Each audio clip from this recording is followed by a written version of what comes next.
Today, we are wrapping up InGen Dinosaur Profile. Now, last time we reacted to this one of me. Now we got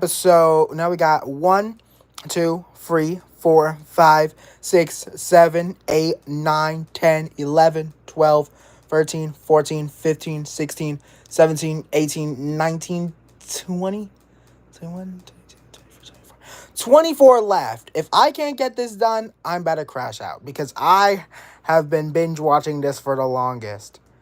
Technically, is it really binge watching if you don't even finish it on the first try? I don't know. But hey, it's been like a little thing that's been going on, so we're finna do it. And without further ado, let's begin.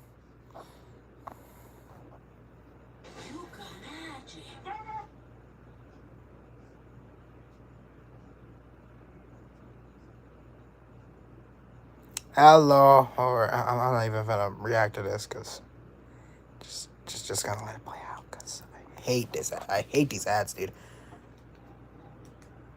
Said hi. I know what you're gonna say, buddy. I already know. In a Mongolian desert, Yep. we see a very large predator stalking some mud flats. The predator in question knows that there is something stuck here in this mud flat. What gets stuck in a mud flat, dude? If you manage to get stuck in mud, that is your problem. I get like something like I get a mammoth getting stuck in a tar pit because for one, it didn't even know what tar was. Bro was just minding his own business, roaming with his herd until he tripped into some sticky black stuff. And now bro's just and like how are you supposed to tell him how is he supposed to know that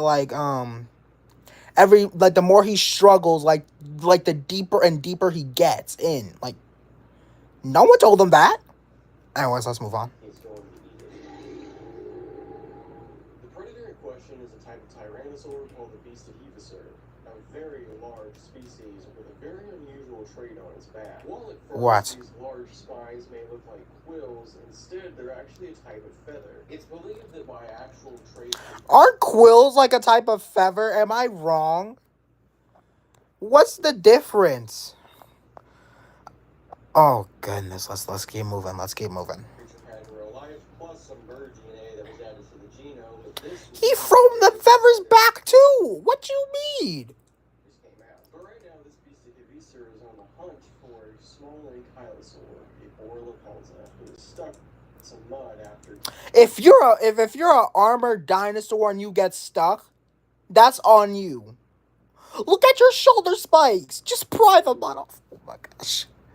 I want to play like the I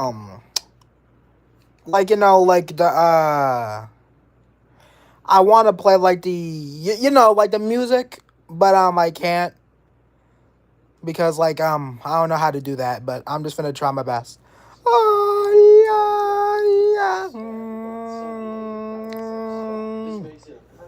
Yeah, that music, yeah.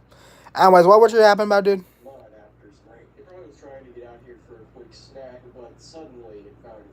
If your one foot is stuck in that mud and you can't get out, oh my gosh. Listen. I wish I would get in some mud and this goofy Tyrannosaur just wanted to walk up to me like, oh, I'm gonna eat you. I will smack you with my osteodermed tail so hard that you will end up like broken jaw. You want to know what happened to bro? I want to show it to you, but I'm trying to wrap this up. So yeah. This makes it a perfect meal for our carnivore. He will have to act quick though. This mud might not stay forever, and the Borlapalta can easily escape, as well as having. Exactly, dude. Escape then. What are you doing? Oh my gosh. I feel like this is just rage baiting. This is rage baiting. These are rage baiting all dinosaurs, bro.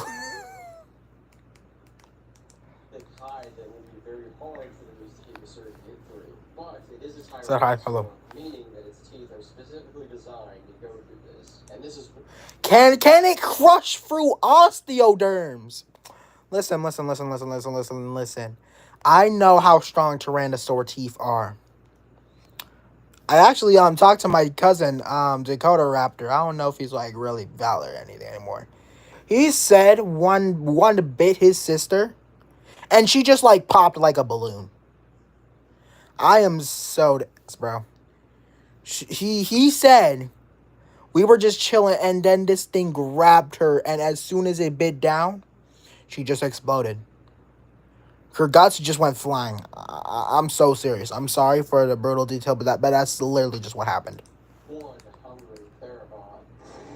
All right, let's see. When it can find a good way to get across this large mud flat, it's going to tear that Borlapelta apart. Beastie Hevisors are rather smart for Tyrannosaurs. They actually have been shown to calculate whether or not an opportunity is worth it or not. Right now, this one is deciding whether or not it should go for the Borlapelta, and if so, how should it do it? Right now, the Borlapelta is a kind of a weird angle, because if this Beastie Hevisor goes in to attack, it's going to get a face full of armor. He would have to get over to get to the underside, but he would also have to do that without getting stuck in the mud himself. Oh, and I forgot to mention, this is also a male Beastie Hevisor. You can tell based on the quills on his back. Right now, he's trying to test the mud.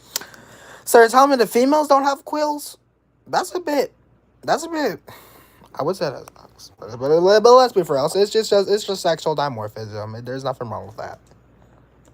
To see if he'll sink any, and so far all is good. But he may have taken too long. The Borlapelta is already starting to get free, and once that happens, then it's going to be a much more risky task to get this Borlapelta. So are you going to do something? Oh my gosh. The male's quills start to sharpen up. This would be an indicator to any other Beastie Hevisors that's about to get ready to attack. And then... and just like that... You stupid! Please don't tell me this Beastie Hevisor just nudged the Borlapelta and it got unstuck. It's a botched plan. As the beast falls, the Borlapelta gets free and... You're an idiot. You're an idiot, dude. You're an idiot. Quickly runs away. Meanwhile, the Beastie Hevisor is left literally in the mud. No, don't you do that.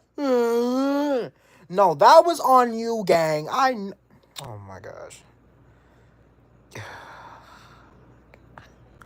This is rage bait right here. I think dinosaurs invented rage bait. This was like 2 years ago. Wait a minute, was it? No. Wait, what? Yeah, it was 1 year ago.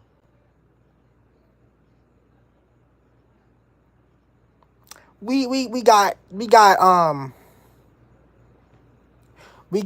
rage baiting dinosaurs out here before GTA 6 and rage baiting itself. The boar takes its opportunity and runs for the hills. Meanwhile, our Tyrannosaur is left hungry and angry. Personally, I don't care, dude. But as the Mongolian sun sets, the Beasta will have to go find prey elsewhere tomorrow. Beastas live in family packs, so maybe someone else would have gotten lucky and brought home some kills. He has to make a long trek back now, so he's probably going to get exhausted by the time he arrives. But against the Mongolian heat, these large quills can also help him with that. They work as heat receptors, so the Beasta doesn't overheat. It doesn't make him any less angry, though. What did the tree do? Oh my gosh. Okay, listen, bro. All because you're hungry, that does not mean you're angry. Listen, bro. I get angry sometimes. Sometimes. Like, one time, well,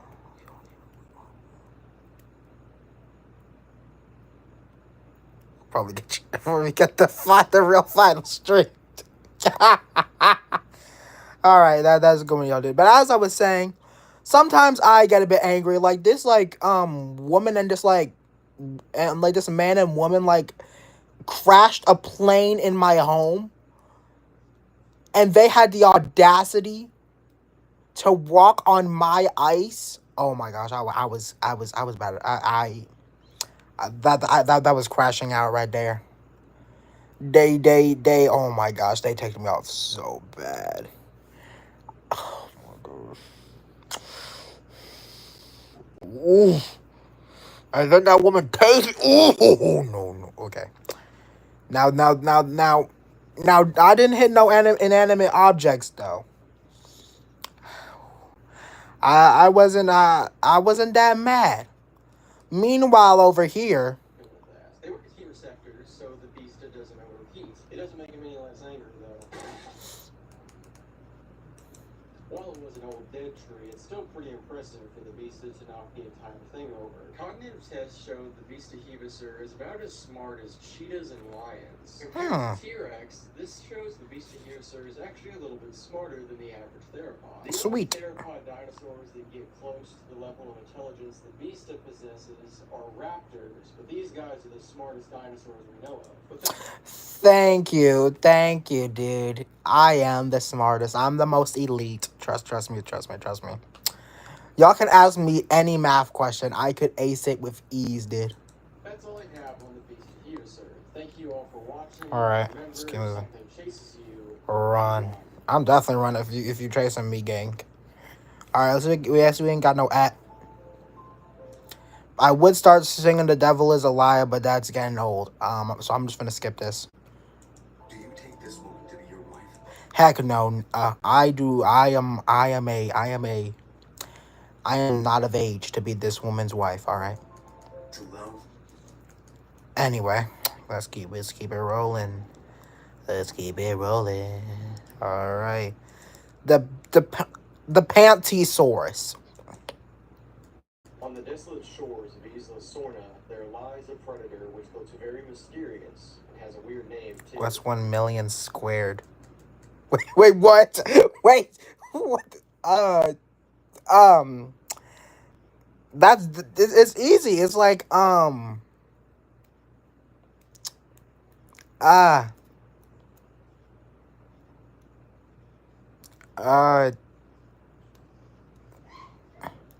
it's obviously 1 million squares. Duh.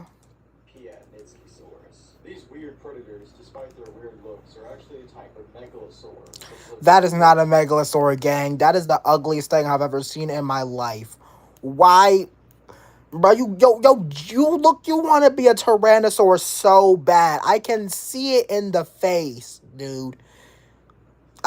And you want to be a Spinosaur with the little thing on your back too. Species for engine to create. The only other known engine megalosaur would be the Megalosaurus itself, but that's a species thought to be extinct. But as we said, this was recorded on Isla Sorna, so maybe it's different there. What is known for sure is that the Piatnitskisaurus is a medium-sized theropod that, like I said earlier, has a very odd appearance, and for a couple different reasons. The Piatnitskisaurus is primarily known from a waist, torso, and some bits of the head. So all we know is this thing has some fine hips. These hips were so strong that apparently they managed to fossilize them. About this. Fill in these missing pieces with iguana DNA, crocodile DNA, and even cassowary. This combination created a creature that doesn't even look anything like the original species anymore, instead more looking like a hybrid. In fact, lots of people have actually thought that the Piatnitskisaurus is a completely different dinosaur, the Carnotaurus. Besides the horns on the head, the fact that both dinosaurs are theropods probably didn't help with that confusion. Although there is an interesting story regarding the Piatnitskisaurus when it comes to this confusion. In 1995, a group of biosyn technicians traveled to Isla Sorna to see what engine was up to. They ended up discovering the Piatnitskisaurus and mistook it for a camouflaging Carnotaurus. They described a pair of This looks nothing like a Carnotaurus, gang. If you mistake this for a Carnotaurus,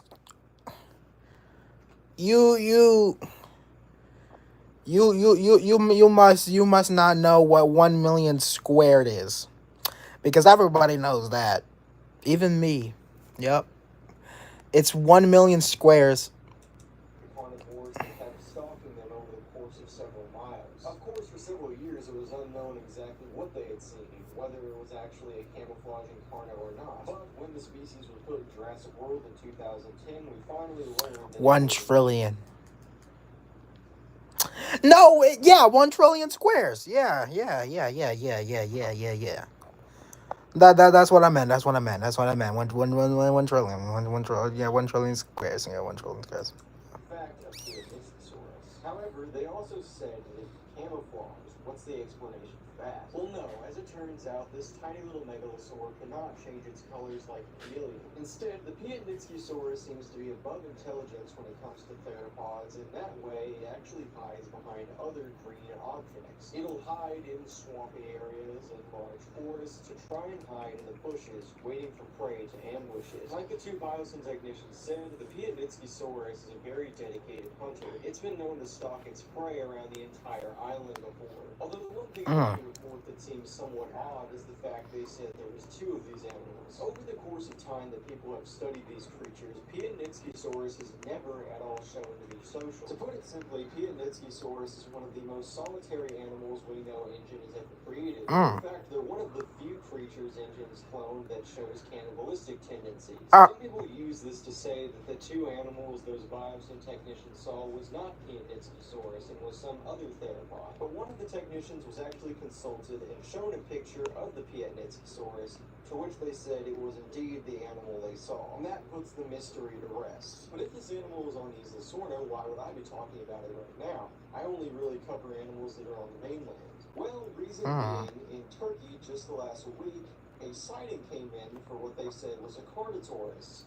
Small, roughly 15 feet in length, green in color, and yellow horns. So, we will probably see this predator again. But until then, that's all I have for this episode of InGen Dinosaur Profile. All right, let's keep on going with these 2 episodes out of the way. We have 1, 2, 3, 4, 5, 6, 7, 8, 9, 10, 11, 12, 13, 14, 15, 16, 17, 18, 19, 20, 21, 22. We are almost done. If I cannot get these done, I am about to crash the frick out. Each one is like 3 minutes long. If I cannot sit through 21, I think I said, if I can't sit through 23, I mean 20 to like 23, I don't know whatever I said. If I can't go through videos that are like 3 minutes long, I must be a wuss. All right, let's keep going. 2 Pandactylus. Think I'm ready to drive this thing. Not yet. Think I'm ready for the chainsaw. You're not him, buddy. You are not Mr. Tough Guy. I can take anything. Aw. Not yet, not yet. I'm ready for the show. Social media? Not yet. It's okay to say not yet to social media. Kids say phones and watches. Yeah, I forgot. 63 minutes left. 63 minutes? No wonder why I can't get through. In the Wichita Mountains of Oklahoma, we find a pterosaur which has become pretty common about everywhere. It's known as a Tupandactylus. These medium-sized pterosaurs are a very close relative to Tachyjara. Both medium-sized pterosaurs were known for their large... Wait, isn't that thing in art that goes mwah, mwah, mwah? Crests on their head. Tupandactylus, however, What? definitely had the bigger of the two. But besides its crest, its face ornamentation, like a little spot on its beak, is also very notable. Tachyjara does not have it. The Tupandactylus is very similar to a mountain goat in that it is very capable of climbing large rocky mountain faces. Dog, you are not him. You are not the goat. You are neither the Ronaldo goat or the bighorn sheep goat. Are bighorn sheep even sheep? I heard that they weren't even sheep for real. Instead, they were like mountain goats or something like that. Is that true, or am I just tripping? I don't know. Similar to the goats as well, it really doesn't have a very good build for climbing these large mountaintops, but still, it does it with ease. But to their credit, they take full advantage of this weird adaptation, as most of their life is actually spent up here. Many pterosaur nests lay up in these rocks, and all of them come from the Tupandactylus. Mice and rabbits also lay up in here, and both are made menu items for our pterosaur. Ironically, though, this is not the mating ground for the Tupandactylus, but instead, that title belongs to a large rock face in Canada. This spot in Vancouver has shown to be very popular for not only Tupandactyluses, but also a vast variety of other pterosaurs as well. But in this environment, the Tupandactyluses that became the top predators.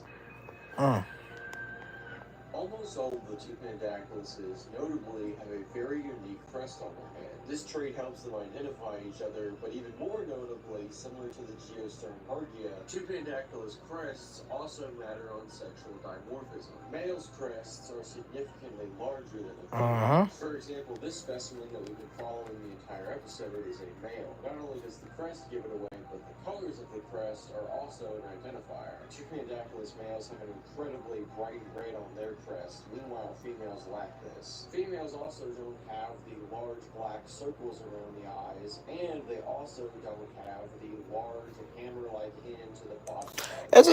Is it just me or does bro look geeked? He just looks a bit it looks like he smoked something. I'm sorry. The Tupandactylus is a very good example of sexual dimorphism amongst pterosaurs, which seems to be even more prominent than dinosaurs. Only a couple select species of dinos have shown any sort of level of dimorphism like this amongst genders. This level of identification is very strange to see, but possibly even more strange to see in pterosaurs. Most people see them as the dinosaurs of the sky, large, screeching, and flapping monsters who have nothing else on their mind besides eating things. But in reality, they are probably a very classified group of animals who had a lot of uniqueness amongst themselves. And the Tupandactylus doesn't even flap. This is an animal that uses wind currents to help it fly. It gives it... So you don't even fly! Oh my gosh. We got another fraud. How many frauds do we have? Let me check. Let's check the fraud counter. We got... Where the frick did the episodes go?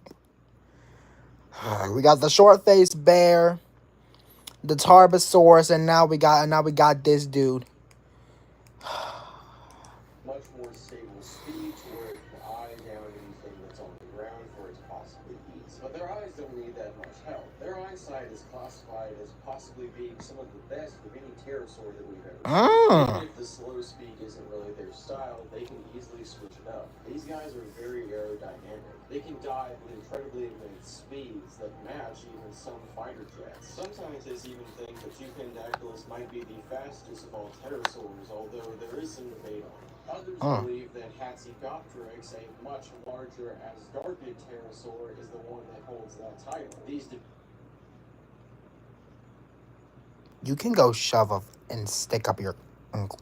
Dude. If you think Hatzegopteryx is a fast fly... What is the evidence for that? No. First of all, do not tell me that this... How big is it? Like, maybe 20 feet? This 20-foot tall animal with like a 38-foot wingspan, I think, is a fast flyer. This thing is a ground hunter. It spends most of its time on the ground. It barely even flies. What do you mean it's faster? Actually, let's put these dudes in a race. Like, you must be talking about on the ground, because I don't think this thing will be flying fast at all. Please correct me if I'm wrong. Please! Debaters also say that the large crest of the Tupandactylus holds it down, but there's actually a lot more evidence that says otherwise. There are times when the wind currents can become too powerful, so the crests are meant to slow them down some. They can also fluctuate in size, so this can help them actually get faster. That's all I have on the Tupandactylus. Oh, that's sweet. Thank you for watching, and next time we'll be talking about a long-necked plesiosaur, Ooh. the most famous one. But until then, If something chases you, run. Yeah, we know. L-cysteine monohydrochloride. Sorbitan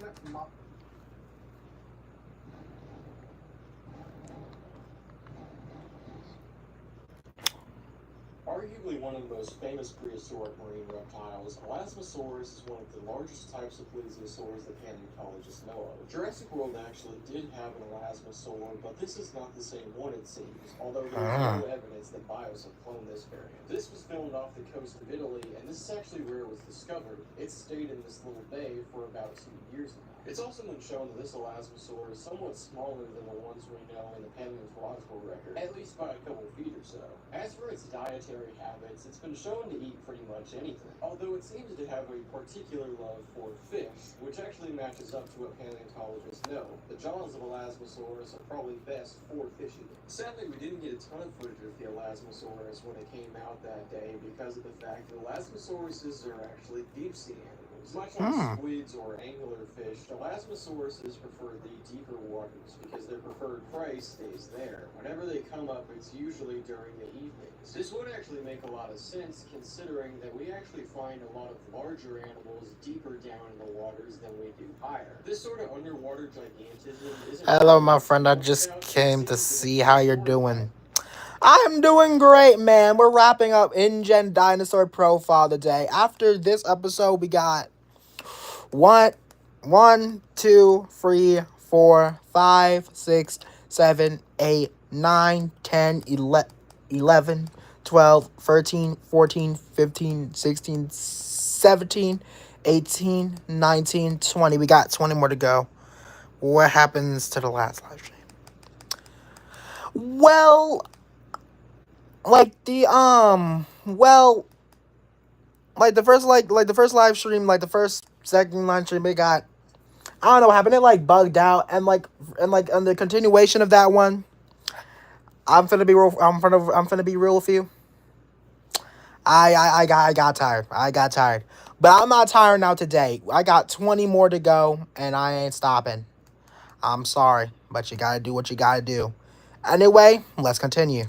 It also applied there. This footage was caught in the very early morning, and the Elasmosaur only stayed up for about 30 minutes. Due to the very mysterious nature of this Elasmosaur, the specimen has been nicknamed Mystery. So little is known about Mystery. Mystery. What are these names, bro? Okay. We got Blue Stripe. Stripe. And now we got Mystery. Are you excited?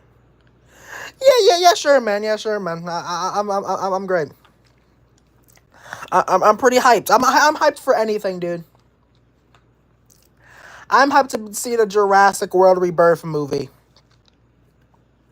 And to see if my prediction is right. If y'all don't know, my prediction is that the D-Rex is not going to die. There's going to be no big fight. The Spinos aren't even finna get involved. They're just going to have to leave it be because it's so dang big. Also, if y'all seen the movie, please don't spoil it. Please don't spoil it. Don't be like, well, actually, the T-Rex and the Spinosaurus actually end up jumping the D-Rex and the cast leave and the movie ends. Like, please don't. Please. Pretty please. Okay, whatever.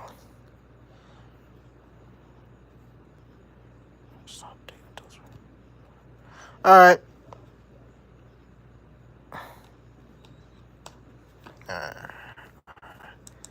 Though we don't even know its gender. Some people think because of the elaborate colors that Y'all don't even know its gender. Boy, if you don't dive in that water and check that thing's to check if that thing has meat or not. But oh my gosh. I know I'm getting a bit weird, but hey, if y'all don't know this thing's gender, that's on y'all. If y'all do not shrink this thing and like flip it over, like, oh goodness, have fun. Anyways, I have to go. My family calls. Have fun. All right. people even think that it might be a male version of the InGen Elasmosaurus, but still not a lot of proof points to that. The reason why some people think this is because the skull structure is pretty similar, but they're both Elasmosaurs, so obviously, while other people think that Manticore might have something to do with it. I've remained pretty silent about the entire thing since this whole Elasmosaurus incident started. Some people have started referring to this Elasmosaurus as Italy's Loch Ness, and that's a pretty fitting name. I'm sure the majority of you are aware of the Loch Ness Monster and how it's based off a plesiosaur. And of course, given the very mysterious nature of our Elasmosaurus, again, it's a name that suits it. But there is one last thing about this Elasmosaurus that is very, very odd.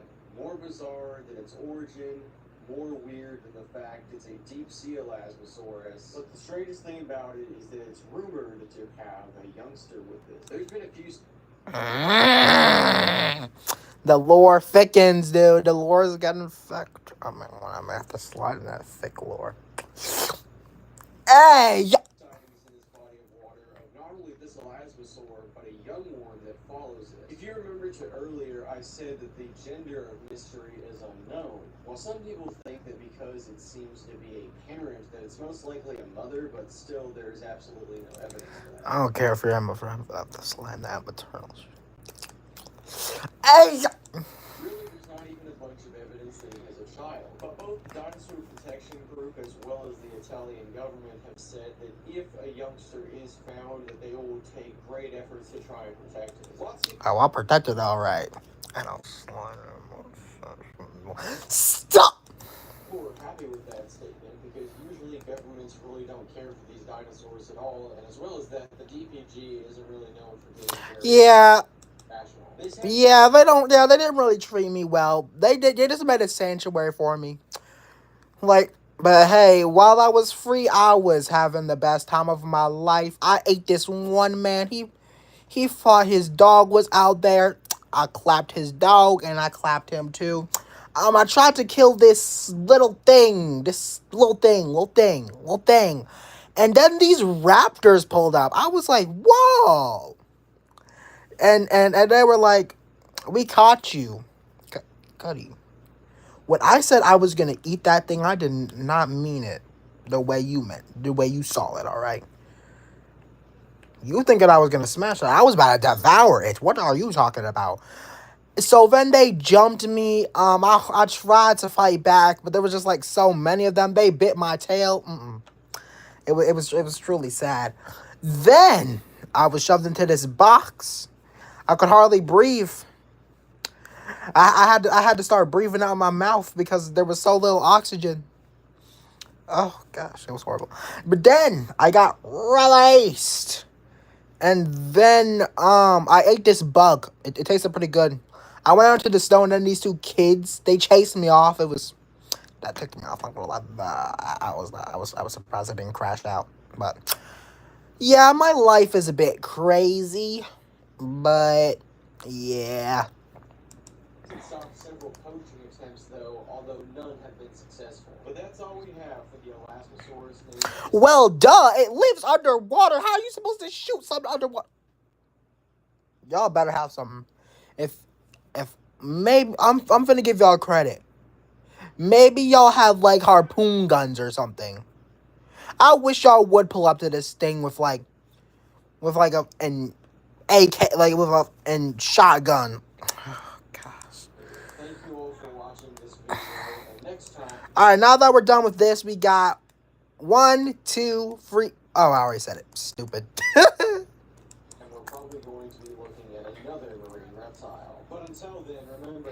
If something chases you, run. Yeah, we know. Is your cleanser actually stripping your skin? Try. Why would I want to strip my skin? I have feathers, girl. Child. These feathers are elite. They are far better than whatever skin you have. I'll have you know. These feathers keep me warm and they get the huzz as well. So first of all, don't you talk about trying to don't you try and get rid of my skin? I will smack you up. Anyways. A gentle way to deep clean without the damaging sulfates found in some cleansers. Skin that feels soft, not stripped. My skin is soft. Hey, yo. Ah! One wash and improved tones. Anyway, moving on.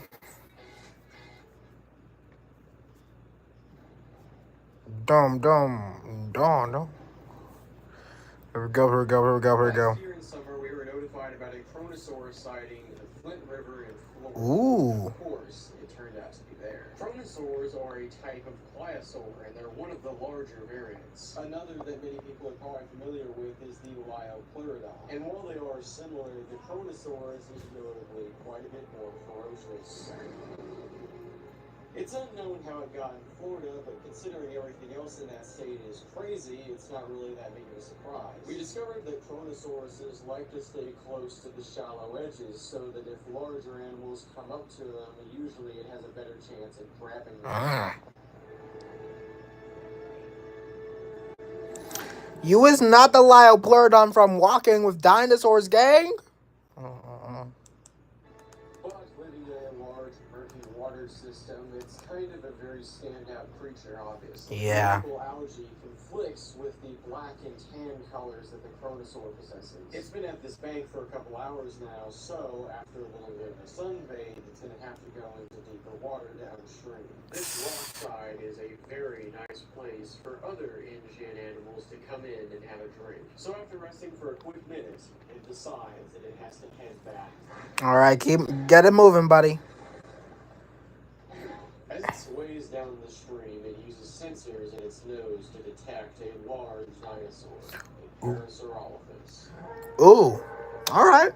Paras are a very widespread dinosaur, and this one is currently trying to cross this large river. I remember these attempts.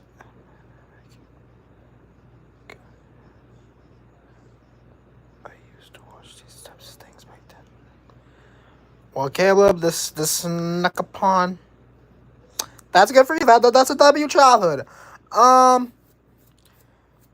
Well, I'm finna check again. After this, we got 1, 2, 3, 4, 5.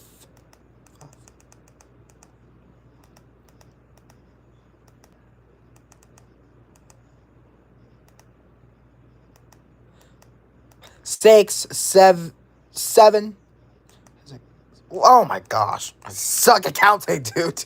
1, 2, 3, 4, 5, 6, 7, 8, 9, 10, 11, 12, 13, 14, 15, 16, 17, 18, 19. We are so close, dude. If I fail to do this, I'm about to crash out. But let's keep it rolling. Looking for it not too far away, and once it rejoins them, it can keep going on its migration. Even though the water is clear today, that doesn't mean the predator doesn't sit here waiting. After taking a quick breath of air, the Chronosaurus moves in. All right. The colors of the Chronosaurus may seem like a very large distraction, and Yeah. you're very right in saying that. The Parasaur is focused more on whether the water is deep enough for it to cross. So you're slow. Oh my gosh. We got an autistic dinosaur. Bro. Okay, listen, man. I wouldn't. You wouldn't catch an intelligent dromaeosaur like me doing this. I would be calculating the molecules in the water, the longitude and the latitude. I would be doing all types of crap to make sure I don't get dragged underwater. All right. But this is exactly what the Chronosaur wants. Hey, yo, you want him to get wet? Hey, yo! And you can barely swim, you drowning. Oh my gosh. Stop. Then we got what are you doing?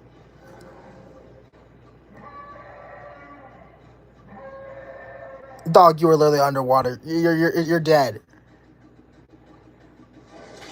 You see, that's on you. Get dragged. Yeah. It takes short work The Hadrosaur wants it. I promise you. Yes, he does. for the Chronosaur to take down the already struggling Parasaur. Get him. Yeah. The para actually has a All right. merciful fate. Being drowned is much quicker than it bleeding out. Does it look like I care? He still died. Oh my gosh. Listen. All right, whatever. It won't stay here for too long, though. The Chronosaurus will quickly devour it within a matter of about an hour. The jaws of the Chrono are powerful enough to break through bone, and therefore it doesn't leave Don't all dinosaurs do that at this point?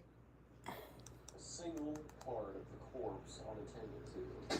It lurks victoriously over its kill, standing guard very triumphantly. And a couple of Also, off note thing, actually, did I talk about it? I'm not gonna talk about it. That's a bit weird. Yeah, let's move on. later, after it consumes the para, we can see it gracefully sleeping on the surface. How do you sleep gracefully? Do you float down to your bed or something to sleep? Like how do you sleep gracefully, bro?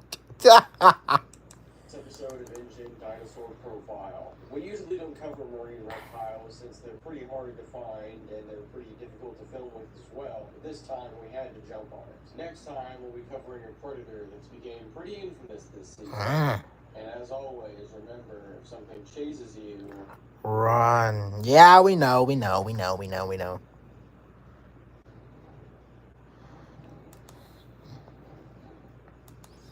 For our final episode, we're not going to be looking at this Diabloceratops, but this footage is pretty special since it's... Oh, I remember the Diabloceratops. He was a jerk.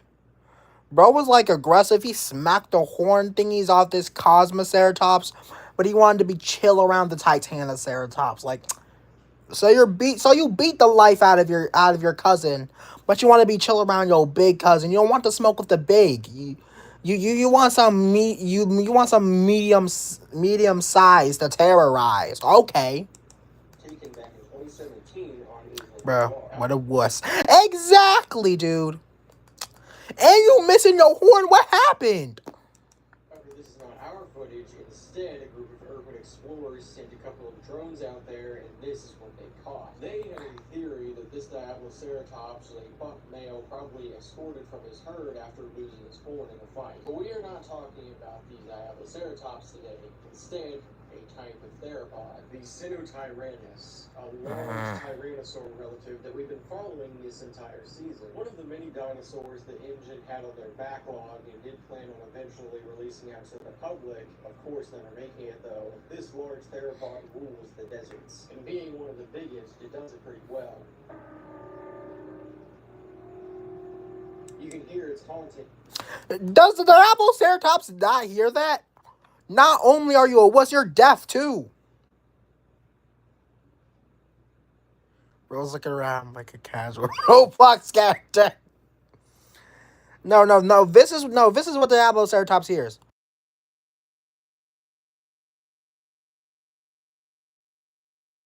You didn't hear that? Well, I muted it for effect and in context. Yeah, that's why you didn't hear anything. For miles at a time, making it seem far away, when in reality it's much closer than it seems. But this Diabloceratops being alone out at night makes it a very vulnerable target. The Sinotyrannus uses... Wait a minute, where's the other horn on the head? Did you lose two of your horns? Oh my gosh, you're slow. You're slow. Oh my gosh. To try and get its prey to not ever notice it, like covering itself in dirt. We see you, dude. We can see... No, let me turn on my flashlight. We see you, dude. We got you in 4K, bruh. You're not the brightest, but let's keep moving. Let's keep it pushing. Ah! This tactic, combined with the fact that they have very good night vision, allows the Sinotyrannus to get very close to its victim before it attacks. Do you not see it? It's right there. Oh my gosh. You see, I love me Diabloceratops. I've ever seen. Yeah, bro. But hey. It said he covered himself in sand. Let's see if I'm tripping or not. Probably noticed that the theropod also has a very large appendage on the front of its nose, and this is actually a sensory organ that helps it detect prey. The crest is directly linked to its sensory organs, particularly when it comes to smell, helping it sense other animals, and in this case, the Diabloceratops. But these guys usually have a pretty good advantage. Most of the time, they stick close in herds, and these ceratopsians are not any sort of pushover. But this Diablo is neither of the two. It's alone and also exiled from its herd for losing a fight. You would think that the harsh grains of the Sinotyrannus make it stand out like a sore thumb. Exactly. Oh gosh. Diabloceratopses have very poor vision. Oh, he has very poor vision. He's old. Okay. You see, Caleb, if you don't know, basically, there's like this running gag I have like basically, if you're old, you have a vision impairment. You can't see no more. You can't move like you used to. I think this Diabloceratops is just going for old age. Just like the Ankylosaurus from like in the Herbarosaurus episode, yeah. This is basically what the Diabloceratops sees. You can't see nothing? Well, I covered my hand on my camera. That's for the same reason I did like the thing. The message is held for review. View message. What's wrong with the message? Exactly, dude.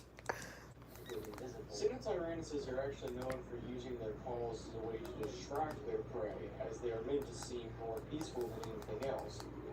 And this male is saying, I think I did that once. I like mimicked the call of like a Parasaurolophus while we kept her baby hostage, and the mother came around and jumped her. I'm sorry. I'm sorry. I'm sorry. I am not one to prey upon the single and the young and the weak. But hey, I got that meat for weeks, bro. I got me some mean paraphrase. Yeah.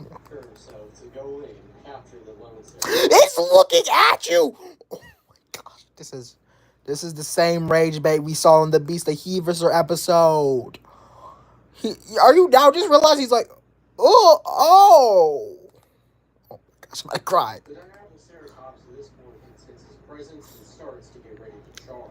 Yeah, bro, get ready to charge, please. Make a move, bro. Do something. Bro, oh.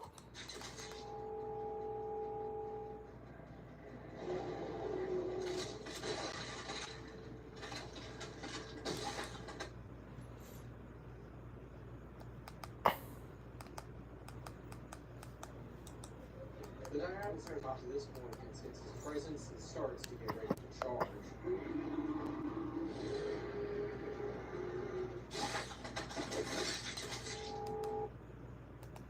To this point, it senses his presence and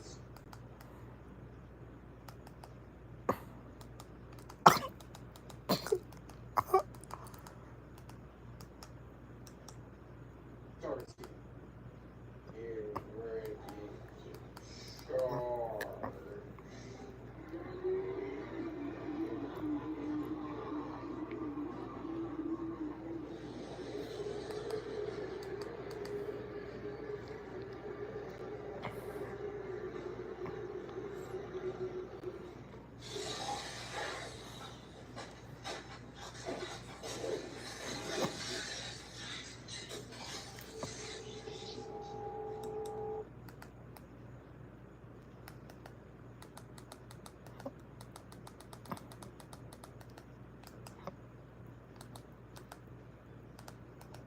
As they're meant to seem more peaceful than anything else.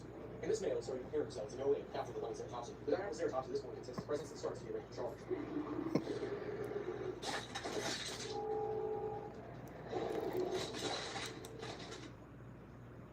Oh, my bad. I'm sorry. I just wanted to let y'all know. I just wanted to replay that so y'all know. So I just wanted to make sure y'all saw that. I just wanted to make sure y'all saw that. All right.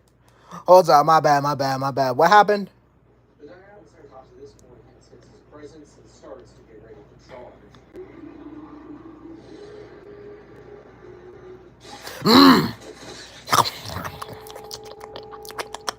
Now I'm gonna replay these sounds. Nah, man, I can do this better.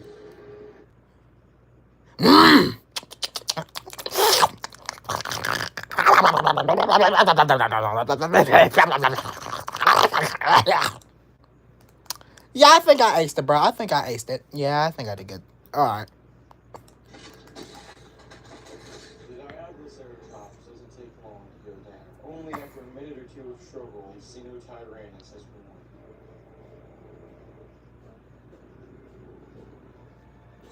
Sheesh, peak voice acting. Thank you. The Sinotyrannus and his group of tyrannosaurs are very common around the United States. So he's got a group too. Oh nah, man. You see, this is my same reaction when I found that there could be free Scorpius Rex out there. Yeah, you thought I was only like that mother and like her demented son. Yeah, nah. There's apparently free. There's even a Sinotyrannus in the Colorado Dinosaur Preserve. Although the United States is not the only one who has these sorts of issues. Hold Up up. in Canada, Yeah. the Kylskis has been seen. Wait, the what? Sinotyrannus in the Colorado Dinosaur Preserve. Although the United States is not the only one who has these sorts of issues. Up in Canada, the Kylskis has been seen. The Kylskis? Who is that? You look cool though. I like the black and white color scheme. You pretty chill. Very frequently, and in Europe, Proceratosaurus sightings have happened again. In other words, this weird group of Tyrannosaurs is probably going to be seen again in a future episode. However, for now, Probably. this is all I have for Season 5 of Ancient Dinosaur Oh boy. Profile. I appreciate you all for accompanying me on this journey, and hopefully... No problem, dude. I can't wait to react to your to the rest of your 1, 2, 3, 4, 5, 6, 7, 8, 9, 10, 11, 12, 13, 14, 15, 16, 17, 18. Your 18 episodes, dude. Can't wait to react to them. We'll meet again. Every year there is a new species of dinosaur we find on the mainland, and it just keeps getting worse and worse. But with the rapidly changing populations, we also are uncovering new information about these creatures that we could have never got before. And that's why I bring you these profiles. To uncover... Oh, is that why? Hold up. We gotta go back.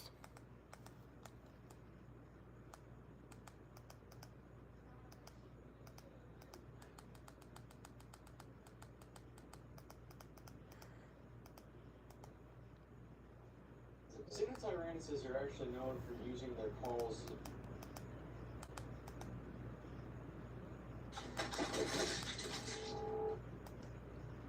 The Triceratops of this call can sense his presence and starts to get ready to charge.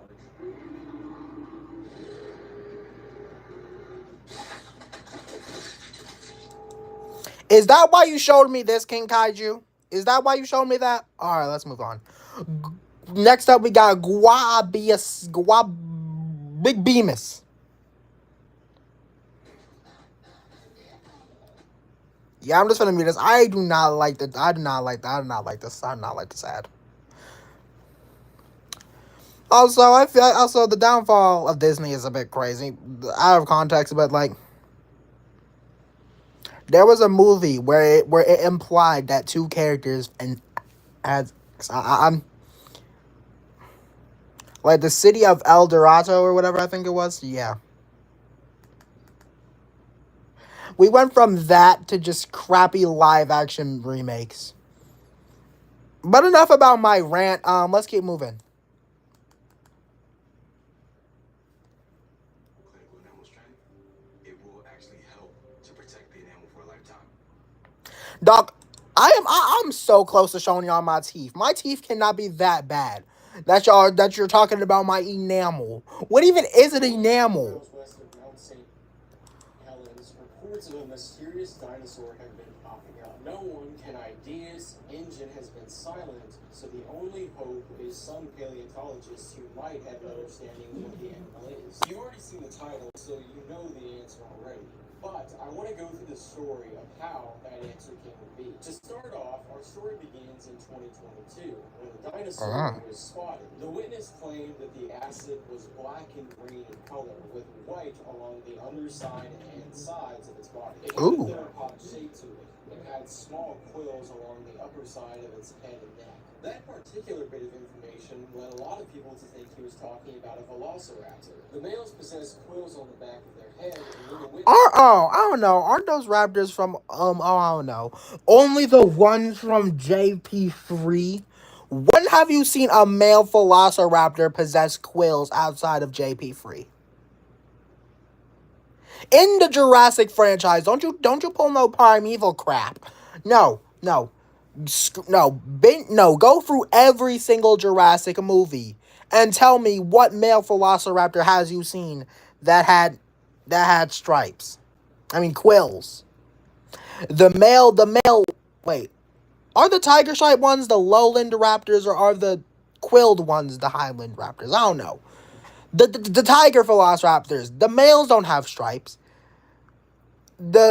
No male raptor has stripes. When has that been a thing? Was shown a picture of one of these. He said that it could... Tiger striped are the lowlands. All right. Yeah. The male lowland raptors do not have them quills whatsoever. So, therefore, proving my point that no... Okay, whatever. very possibly be the dinosaur he saw. This immediately gained the attention of the Department of Prehistoric Wildlife, who wanted to contain the raptor ASAP. But they did not find any sign of a velociraptor in the area. No tracks, no scans. That's because it's not a dang raptor. Does this look like a raptor to you? I could show y'all what a raptor looks like, but I want to get this over with. I don't want to turn this dang camera around, all right? My feathers are very nappy today, all right? I woke up and I immediately fell out, and I immediately, and the ice in my like little dam, it immediately broke under me, and I just fell in the water. I got out of the water, and I went to take a sip, and I fell in the water again. I am a cold, shivering mess right now. Assuming the report was a hoax, they moved on until about 2 months later when a very similar encounter happened. The two backpackers reported that their campsites had been completely demolished, and the culprit seemed to be a dinosaur of some sort. What you're seeing right now is drone footage sent out by the Department of Prehistoric Wildlife to see if they could find anything on this dinosaur, and this is what they came back with. The majority of footage you've been seeing throughout the rest of the video has been trail cam footage that they've also set up. Is it just me, or is it kind of down? Hey! To get a better understanding of what animal this is. But despite a lot of comparing to engine files, etc., no match could be made for what species we were looking at. There wasn't a bunch of distinct features about it, besides the fact that it was a green theropod with a couple of black and white highlights. Scientists compared it to every engine file they had on record of theropods, and none of them came up a match, making them believe that this is possibly a Biosyn animal. Biosyn came out pretty quickly and said that this was not one of their species, so obviously it had to be. Yep, very beautiful. Also denied any involvement. So the question is Engine lying? Is Biosyn lying? Or what third party made this dinosaur? With the lack of anyone coming forward, scientists decided to hire several paleontologists to see if they could identify the creature based on its DNA. All right. Over 100 types of small theropods were identified and looked at to see if they were a match to this creature. In early 2023, a paleontologist by the name of Paul Smith made a breakthrough. Thinking to go outside the box, he decided to compare the DNA to that of a dinosaur that is considered a sauropod. However, some paleontologists have considered a possible theropod as well. And that dinosaur is... Gang, this is not a sauropod, bro. Does this thing look like it's related to Plateosaurus? Does it look like it's related to Brachiosaurus? Oh, gosh. I'm so glad this is almost over. After this, we'll only have 1, 2, 3, 4, 5, 6, 7, 8, 9, 10, 11, 12, 13, 14, 15, 16, 17? 17? Yeah, I think so. We're almost there. Nope. What do you mean? Oh. I thought you responded to that. Okay, never mind. My bad. Is the Guaibasaurus. To give a bigger frame of reference, Guaibasaurus is an early Triassic dinosaur that was thought to be a very early type of sauropod. This is not a sauropod, bro. Gosh, listen. I could show y'all the sauropod, but I want to get this done with. So, no. Though there were some paleontologists who, even before this creature was discovered to have been recreated, they thought that it was possibly a type of theropod too. It's known as one of the earliest dinosaurs that has been recreated over the past decade. While it isn't considered a threat in its current position right now, as you saw in the last bit of footage, it's been getting closer and closer to civilians. While real aliens are being currently talked about, there is also speculation on whether Engine did make the creature. Engine has lied about their assets before, and considering the fact that new files are being found almost every couple of months, it wouldn't surprise a lot of people if the Guaibasaurus file popped up too. That's all I have on the Guaibasaurus. It is really good to be back. And we have limits on what this was before. It's very interesting. Oh, nice. Back in the saddle for season 6, and you guys will eventually catch on the theme for this season, I'm sure. But thank you all for... Oh, so is it just going to be dinosaurs breaking into people's houses? Imagine. FBI open instead of like the SWAT team. It's just like a bunch of velociraptors. watching. And remember... I'd be dang, dude. Don't worry, y'all. I won't break into y'all's houses. I got my own home, and it's in the valley.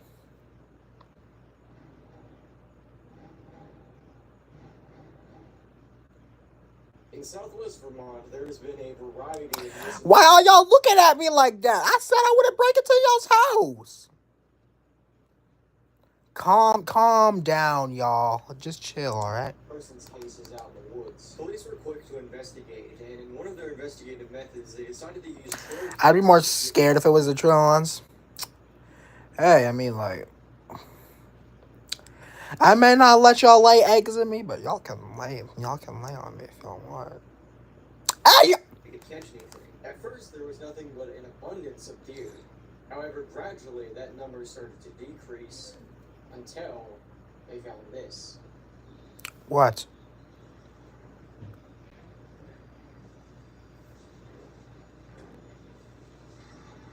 They had found their monster, a huge dinosaur.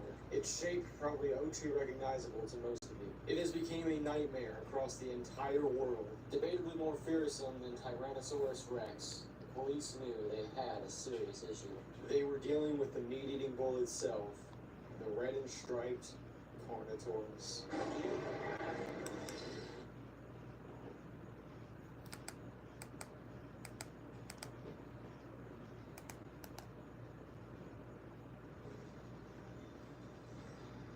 They had found their monster, a huge dinosaur.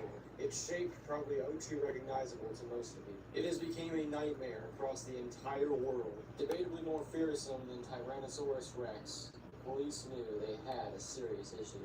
They were dealing with the meat-eating bull itself, the red and striped Carnotaurus.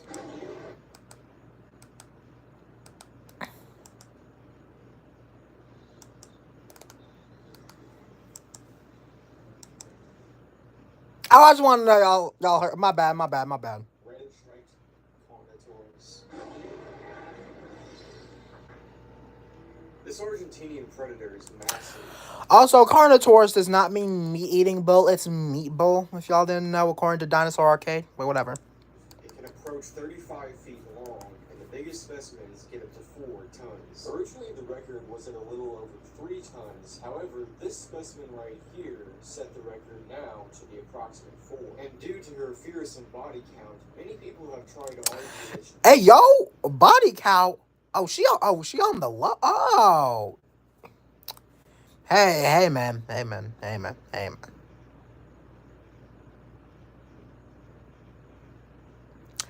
I didn't know dinosaurs were out here doing all that. All right.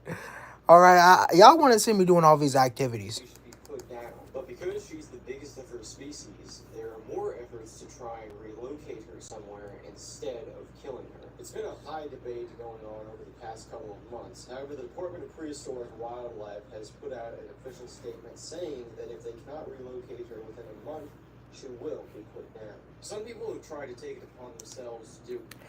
How are you gonna capture her, though? Look at that.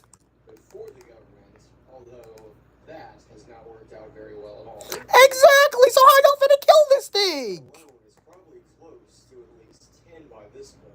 Although, if any of you are familiar with Carnotaurus whatsoever, you'll know that she is not the only murderer of her species. Causing huge trouble in both North and South America, the Carnotaurus became a symbol of death in most areas of the world. In fact, approximately 5 people die every couple of months due to a Carnotaurus attack. This is due to a couple attributes, but probably the most notable is their speed. Carnotaurus, despite being a huge predator, is incredibly fast. To add on to this, they are incredibly territorial. Whenever they make home, they usually have a wide open area that they like to claim for themselves. Even though this area used to be a park, it seems that this Carno felt the need to take this entire area. Their wide territory combined with their impressive speed has made them a very deadly predator. No bodies have been recovered, but even the efforts to try and go out and look for them have resulted in fatalities. However, a couple people have noticed something that might be useful to those of you in the area. As indicated by this footage, the Carnotaurus seems to be nocturnal. Jeez, we need rifles. This needs to stop. Yeah. So, to those of you living in southwest Vermont, make sure But what's gonna happen? What's gonna happen? Try me. I'm about to go outside right now. I'm about to go outside right now. I'm about to go outside right now.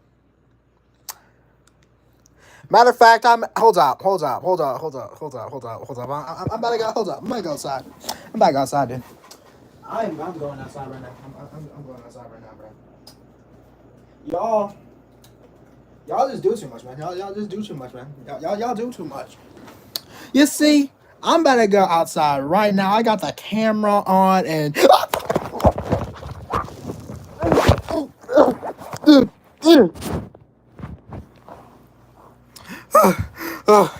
Okay. I'm staying inside now. I'm staying inside now. Oh gosh. Whew. I got scared for a second there, bro. Oh my god.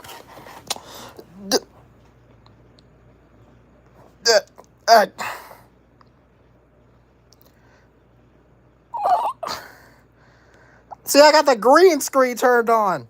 Ugh. Oh gosh. I was attacked, bro. That was vicious, man. That was some. Oh. All right, we're back. This could be local, right? Really should One last thing get to note is some have theorized that this Carno is so vicious because of the fact that maybe she is pregnant or possibly even has already laid eggs. If that theory Oh, maybe my back it wasn't more, babe. Something. Ah! is true, All right. Southwest Vermont is in for a hell of a lot more chaos. After this, we got 1, 2, 3, 4, 5, 6, 7, 8, 9, 10, 11, 12, 13, 14, 15. I have no idea what happened, bro. Crap almost turned my face cam around, too. I don't know who was that man on the face cam, though. I ate him, yeah. Never mind, I ate him. He took my phone, yeah. Yeah, all right. Whew. That was a doozy.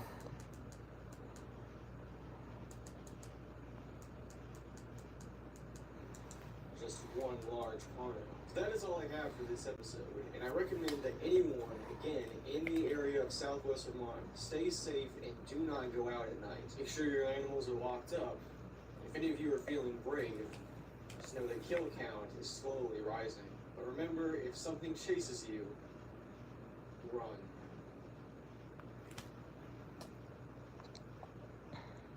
Kimberly Clark. Cricket assists. Cambridge.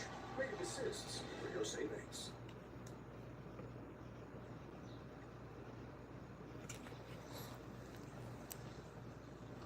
There's no such.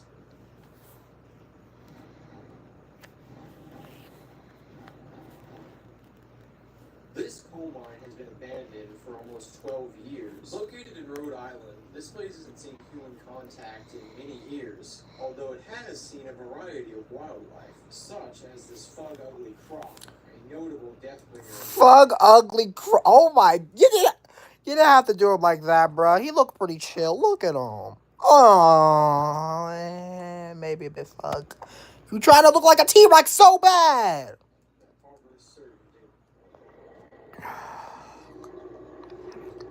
Nasty.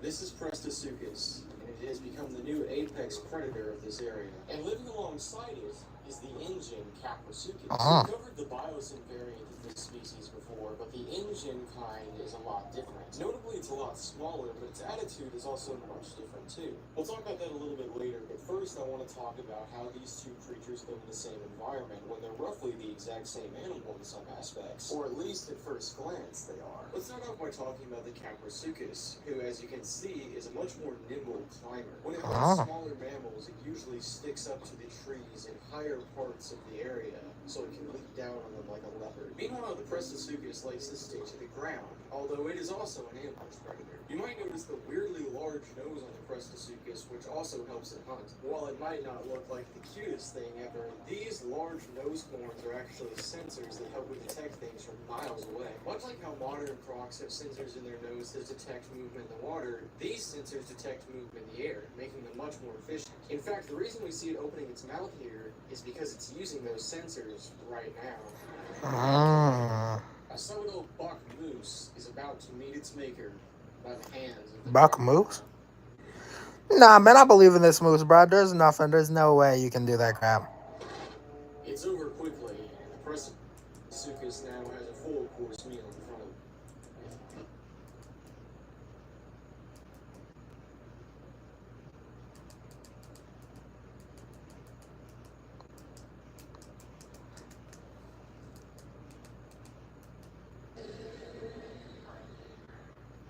A solo bark moose is about to meet its maker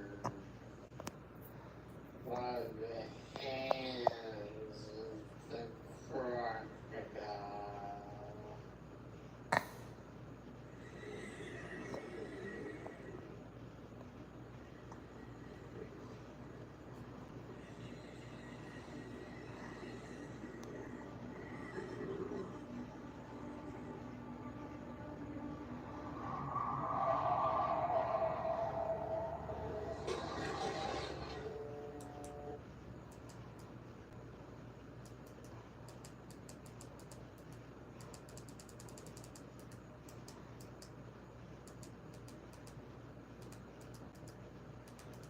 See it opening out here because it's using those sensors right now. A Seminole buck moose is about to meet its maker by the hands of the crocodile. It's over quick. Oh, well, oh, my bad. I just wanted to make sure y'all heard that. And saw that. My bad. Prasuchus now has a full course meal in front of it. The poor buck never stood a chance. Yes, he did! Aren't moose like gigantic?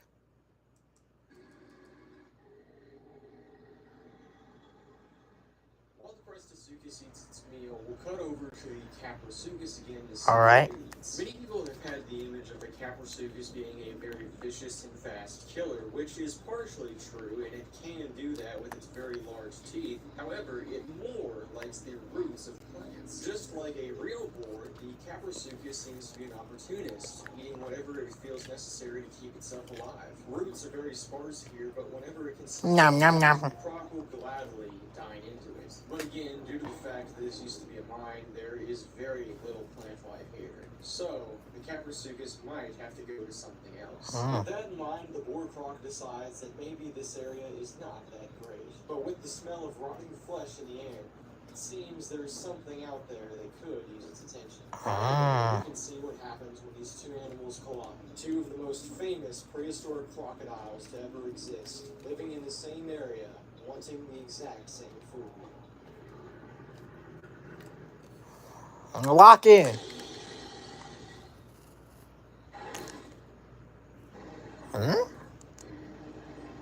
Come on now, gang. Nah, you tripping. Grr. Woo.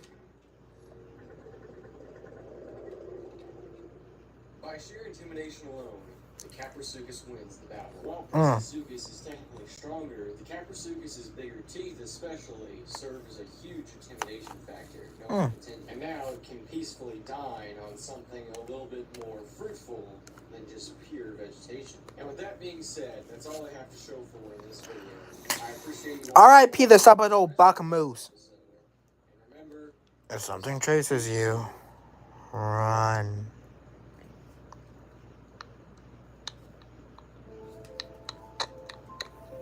Do you take this woman to be your wife? Heck, motherfucking no, dude. To love? To honor? All right. Ixuanosaurus. in the prairie, we can find an evolutionary After this, we got 1, 2, 3, 4, 5, 6, 7, 8, 9, 10, 11, 12, 13. 14 more to go. I'm hyped. mystery that has still yet to be fully solved. That mystery being the origin of this very unique little theropod called the Zornhonosaurus. Before that, though, we'll go over some quick engine history about this guy. It was cloned sometime in 2008, and while it was never put out for the park to see, it was roaming the island from that time onward. People hypothesize this is one of the species that InGen brought over themselves and somehow got out one way or another. But now let's get into the actual mystery of this animal. Its evolutionary spot in the timeline of theropods, specifically those of the Jurassic era. We'll be covering a couple of them throughout this entire season. However, just quickly to run off a few names, Metriacanthosaurus, Megalosaurus, and Piedmotzosaurus are all animals that are thought to possibly be related to this guy. You see, under the clade of both Metriacanthosaurus and Megalosaurus, Zornhonosaurus has thought to have been in both of them. Initially, our feathered theropod was thought to be a member of the Megalosaurus, but after some further research, now there are studies that are saying it's actually part of the other group, the Metriacanthosaurus. The mysterious part comes from deciding which one of these two families was this Zornhonosaurus a part of, because it's very clear it was a basal member of at least one of them. So which one was it? Although most paleontologists agree that it's a Metriacanthosaur, I want to go further in depth as to why that analysis is and how we can tell ourselves which one it is. Firstly, if you look at the paleontological record, there is absolutely no sign of megalosaurs in the area. You only had Metriacanthosaurs. With that in mind, it's perfectly reasonable to say that Zornhonosaurus was a basal form of the Metriacanthosaurs that lived in this formation. The answer is very interesting because it gives us a very good look at what most basal forms of theropods could have been like. We'll see quite a few examples of this throughout the season, but if you look at a lot of basal theropods, you'll see quite a few common traits, including feathers and a shape that doesn't really define any specific sort of carnivore. Zornhonosaurus, for example, looks like it could be a member of the Tyrannosaur group, based off its longer snout, large nasal horns, and of course feathers, which are a common Tyrannosaur trait. But surprisingly, it's actually closely related to Yangchuanosaurus, a dinosaur which we covered quite a few seasons ago, which is much larger and looks a lot different from this guy. Even down to how they act is a lot different. Zornhonosaurus is nocturnal, for example. It hunts during the nights and returns back to its home in the morning. Both the Metria and Yangchuanosaurus are arboreal. They eat during the daytime. Point being, you're going to find a lot of differences in these animals, but yet still, they're all related. Yangchuanosaurus specifically came from the Zornhonosaurus. In my opinion, at least, seeing that evolutionary track line is incredibly cool. That is all I have on the Zornhonosaurus. What was that? Thank you all for watching, as always. That was so weird. Anyways, next up, we got the Jersey Devil. And when we're done with that, we got 1, 2, 3, 4, 5, 6. 13 more to go, guys. We're gonna be done with this, dude. I don't care what's gonna happen. Oh my gosh, I skipped it. I'm an idiot. Oh my gosh. The Jersey Devil. I don't know why there's a devil in Jersey. But I'm not finna judge. I'm not finna judge, bro. I'm not finna judge. I don't know. I really like to movie that much. It means to have that moolah money, girl. What you mean? Maybe it's not just about the places you... Moolah Alright.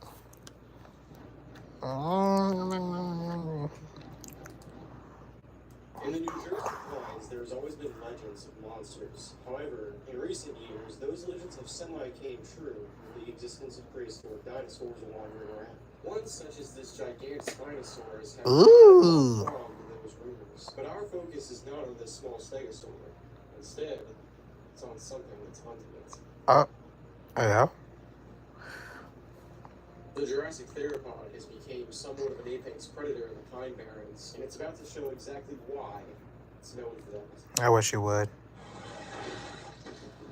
The Pine Barrens are suddenly very quiet, and the trees begin to whisper as the wind blows through them.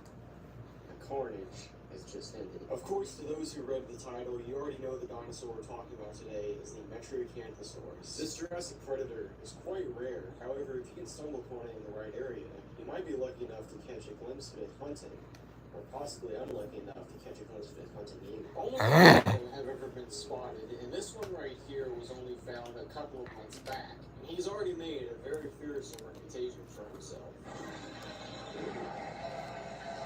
Metriacanthosaurus possess a little bit of sexual dimorphism, so you can tell that this specimen is male based off the large crest that he has on his head. At first, it might look like an Allosaurus crest, and there's a reason for that. You see, Metriacanthosaurus is in a family group that's under the clade of Allosauroids. The two easiest distinctions is the large head of the Metriacanthosaurus being much wider and broader than that of the Allosaurus heads. Metriacanthosaurus and its relatives are also a lot smaller than most Allosaurs. For example, the biggest Allosaurus is around 38 feet long and weighs close to 5 tons. Meanwhile, this Metriacanthosaurus is only 20 feet long and is probably closer to 2 tons. There's been some debate whether there's other Metriacanthosaurs that InGen has resurrected, although we can confirm a couple of them. Most notably, these one Allosaurus, previously considered a megalosauroid, is actually closer related to our Metrigear. But unlike its smaller feathered relative, the Metriacanthosaurus is not nocturnal. It's actually much more of a daytime predator, if anything. In fact, the Metriacanthosaurus seems to be pretty productive.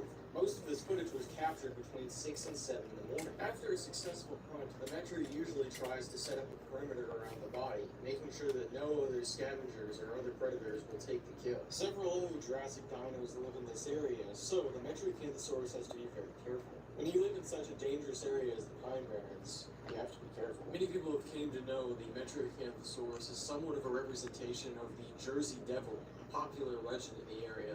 More and more people have been going to church because of the fact they fear that the devil himself is out in their woods. Despite the fact that no one has actually been injured by the creature yet, some people have reported being supposedly hunted. Unlike the Well, you know that means he shall crawl on his feet and eat dust. previously mentioned Carnotaurus, it seems the Metri isn't too interested in actually eating us. However, it does have a strange curiosity, it seems. A curiosity can lead to very dangerous things. So hopefully, sometime soon, the Metriacanthosaurus will be relocated somewhere safer. That's all I have for this video. I thank you all for watching, and as always, if something Chases you. Very inspirational message, I'm just gonna say. 2 years free from hair. Discover Bronze Smart IVF. I don't have hair. I have feathers, thank you. The smart alternative. Alright. After this, we got 1, 2, 3, 4, 5, 6, 7, 8. We got 12 more. Caleb, where are you? Did you leave? Because you've been relatively silent. The last thing you said was yep. Like what? Like were you supposed to say yep? By the way, I gotta leave. Don't just like mysteriously disappear on me now. I can't talk about the bizarre T-Rex cousin alone. You left. All right. The predator you just heard is the Quinzalsaurus, a type of tyrannosaur that we'll be talking about. At first glance, it might not look like a relative to the king of the dinosaurs. It is a Tyrannosaur. Shut up. Dinosaurs, but we'll get more into why that is here in a second. But unlike the T-Rex, the Quinzalsaurus has a much better sense of eyesight. Right now, it's sensing a smaller dinosaur, a Tyrannosaurus, as a matter of fact, a type of stegosaur. The herbivore also senses our predator and lets him know by swinging its tail, showing its stabilizer spikes. But despite its nimble appearance, it is not at all scared. It has a foolproof plan to get past its spine. What? Just as it has a good hold, the Tyrannosaurus escapes and breaks free. The plan was not as foolproof as it seemed, and the Quinzalsaurus will have to now go hungry. She watches. You're stupid! What do you mean? Oh my gosh, dude. As her prey moves along, and now she'll have to go somewhere else to find the food. The Tyrannosaur was found in Rome about a year ago, and not much is known about it. What little is known is that it's a very fast predator. With its streamlined body, it can reach speeds of up to 30 miles per hour. Its very long nose, which is how it got the nickname Pinocchio Rex, is used to smell out prey from miles away. This can be used to track down animals that it's wounded, so possibly it'll keep that Tyrannosaurus in mind for later. Some of you may be asking why such a slender predator can be related to the T-Rex of all animals. Well, our Quinzal is part of a group of Tyrannosaurs that are well known. The Aloremini. Yeah, I remember them. Shianzosaurus, Alioramus. Yeah, they had their own little thing going on. That's pretty cool. Very long snouts. We've talked before about the Alioramus, which is a close relative to the Quinzhousaurus and another member of the long-snouted Tyrannosaurus. However, unlike the Alioramus, the Quinzhousaurus is still very much around and can still very much be a threat to the things around it. That being said, much like the Alioramus, the Quinzhousaurus does not seem too interested in hunting us whatsoever. It's still pretty far away from all people contact. There's only ever been one sighting of it, and the investigation led to its discovery pretty quickly. Due to how rural it is, the Department of Prehistoric Wildlife was contacted to try and place it somewhere safer. However, this has been an ongoing thing for a couple of months now, and still nothing has came of it. This is most likely due to a lot of other dinosaurs being a lot more urgent to relocate, and the Quinzhousaurus has thankfully been a lot more calm when it comes to theropod dinosaurs. Later on this season, we'll see a couple more Tyrannosaurs who are a little bit more vicious. The last thing to note is that similar to the T-Rex and a couple other relatives, it seems that the Quinzhousaurus does not possess any feathers. Of course, this could just be engine tampering, but it also could represent a transitional phase between the Tyrannosaurs that did have feathers and the ones that didn't. This is quite an odd trait considering that Quinzhousaurus not only lived in a cold area in real life, but also is a smaller Tyrannosaur, only maxing out at a little under 20 feet long. This strange quality only adds another level of bizarreness to this Tyrannosaur. And the real last thing that we can talk about when it comes to this creature is how bizarre it is, because we don't know a lot about it, and what we do know just leads to more questions and answers. But when we do have the answers, you all will be the first to know. Thank you all for watching this episode. Alright, after that. Wait, does it? Yeah, let's move on. The bit. After this, we got 1, 2, 3, 4, 5, 6, 11 more to go. We're closing in. Because I'm wrapping this up no matter what. In the Colorado Dinosaur Preserve, a family of the Pseudoceratops. Oh, sweet. A young adult female with very striking colors is the most obvious. But an 8-month-old juvenile is also with them, scurrying between his mother's legs. And the biggest member, a buck male with blood-stained horns. An overall pretty standard family of dinosaurs. But in the world of dinosaurs, What? nothing is as it always seems. So you just let your kid get killed. Oh my gosh, y'all suck. No, y'all suck. What do you mean you... Oh my gosh. These are some L parents. These parents just may top the parents on My 600-Pound Life. This is Tara the Concavinator, and we've talked about her before. And she's not intimidated by this Pseudoceratops, but there is something that spooks her, and it's enough for Tara the Concavinator to back down. And referring to what I said earlier, nothing is as it seems when it comes to dinosaurs. This is Lithramax. The story of this Tyrannosaur starts out in New Mexico, where a group of dinosaurs can be seen in the desert. Alright. Some dinosaurs are small, like the Mononygus. Alright. Others, like the Parasaurolophus, are much bigger. It's not uncommon to see a group of these dinosaurs all wandering around. Herds will help them see predators that try approaching in. Okay. Not all of them are as obvious. With almost glowing orange eyes. This Glowing orange eyes. The Gore King of Tyrannosaurs. The Gore King. 6 feet long and weighing almost 3 tons, Lithranax Ooh. is not a force to be reckoned with. Lithranax is a great example of when Tyrannosauroids were really getting big. Unlike some of its smaller relatives, this is the age where they started becoming the apex predator. And that same motto can be repeated for this specimen. And as you may have noticed, she actually has a very special trait about her, one that even more evolved Tyrannosaurs would lack. Forward-facing eyes. Almost identical to how we perceive the world, the Lithranax does as well. This is a trait seen in a lot of Tyrannosaurs, but the Gore King had it. Alright, bro. Why is you looking at me like that? That's a bit. She also is incredibly sneaky. Her lack of noise is almost uncanny as she preys on her victims. With all those abilities combined, they stand little chance. So y'all telling me y'all finna die because y'all can't see in front of you? Oh! Oh, you cooked. Oh, you cooked!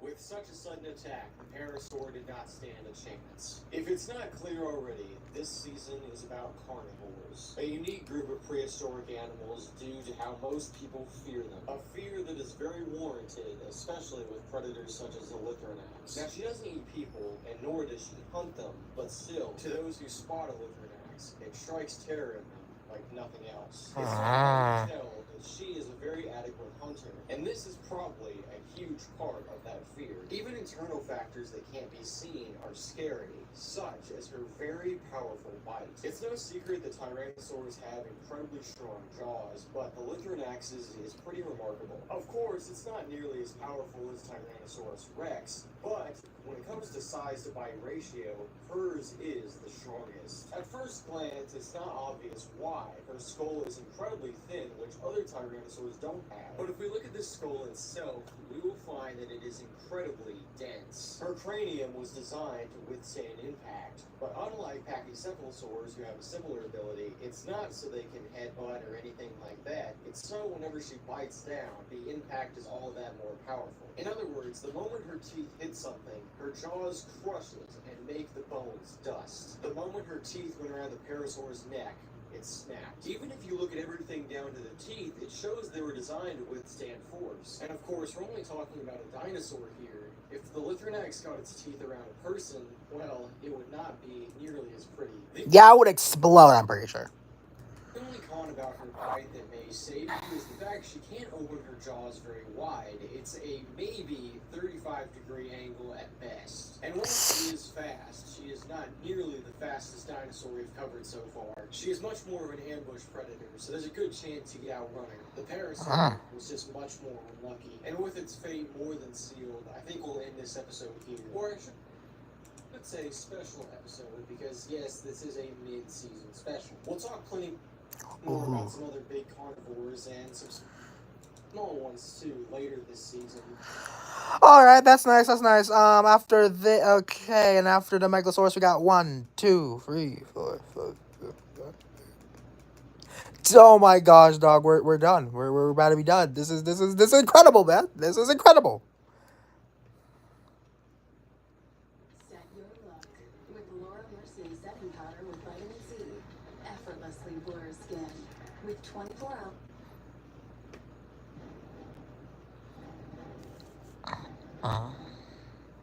The entire history of dinosaurs is quite an interesting tale if you look at the entirety of it. However, every story has to have a beginning, and the beginning of the dinosaur story starts with this guy, the Megalosaurus. This medium-sized Jurassic carnivore has become a huge staple of many things we know about dinosaurs today. Being such a famous theropod, InGen of course cloned one of these back in the late 90s, which actually makes this guy an illegally cloned animal. Regardless, Megalosaurus was one of the first dinosaurs ever put in Jurassic World, and of course it was a hit with a lot of people due to it giving a very good look at how this dinosaur probably lived. We can determine that Megalosaurus was a territorial apex predator in its region. Unlike some experts believe, Megalosaurus was actually much more powerful than it was fast, which was something that was commonly debated. This meant, much like their cousins the Metriacanthosaurs, Megalosaurs were power builds. Although this did not mean they were completely useless when it came to speed, they still had fairly long legs, which allowed them to run about 20 miles per hour. Ever since its video, we've learned a little more about the Megalosaurus relative, the Piatnitskisaurus, and how it has very similar attributes. Ooh. Dinosaurs are proportionally similar. They both are very strong, but also possess qualities of speed in them as well. Notably, both of the dinosaurs have very strong bite forces, which is not seen in a lot of the relatives to Megalosaurus. Even in the much larger relatives that would come later, like Ceats and Carcharodontosaurus, you don't see that level of power. This shows that the Megalosaurus had a very specific evolutionary plan when it came to them. Instead of the generalist build that Allosaurus and Metriacanthosaurus had, Megalosaurus went for strict power, specifically in their head, very much like a Belosaurus would. You can tell just by the head of the Megalosaurus that that by how wide it is, it was most likely a powerful animal when it came to biting Probably. its prey. On another biological note, the Injun Megalosaurus was used as the main test subject in an experiment conducted by scientists to see how closely dinosaurs were related to birds. Out of this study, 80% of the general skeletal structure of Megalosaurus was determined to be similar to that of birds. Along with studying several other species, including some herbivorous ones, it was determined that indeed the closest living relative to dinosaurs is birds. And some people think that the reason it was primarily studied is because of the fact it was the first dinosaur ever discovered, which is partially true, but there is another reason behind that. If you ask the general audience to summarize a carnivorous theropod dinosaur, most of the time they're going to give you a description that's very similar to the Megalosaurus. It's the base of everything we know on meat-eating dinosaurs. Most of the time they have these long, slender heads with very long, sharp teeth. They are always bipedal, and they always have long, slender tails. And that's the primary reason that it got picked. Megalosaurus is the theropod in most people's minds. It may not be the biggest, and it might not be the king, but it is definitely the first, and because of that, it holds a very, very special place in the history of dinosaurs. But that is all I have for the Megalosaurus. Thank you all for watching, and as always, remember, if something Chases you, moron. run. Alright, guys, we're closing in. We're closing in on some peak. Oh, yeah. So I like this series, man. It was pretty good. It was pretty good. We had a little laughs. We had some hee ha ha moments. We had some rage bait. It had everything. I hope it keeps going. We're getting some more recent territory here.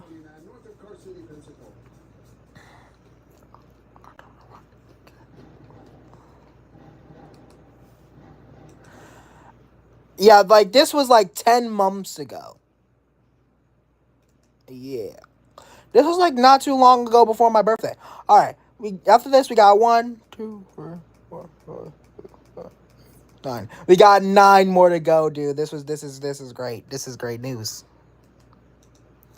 Good news, Mark. We can finally be bees.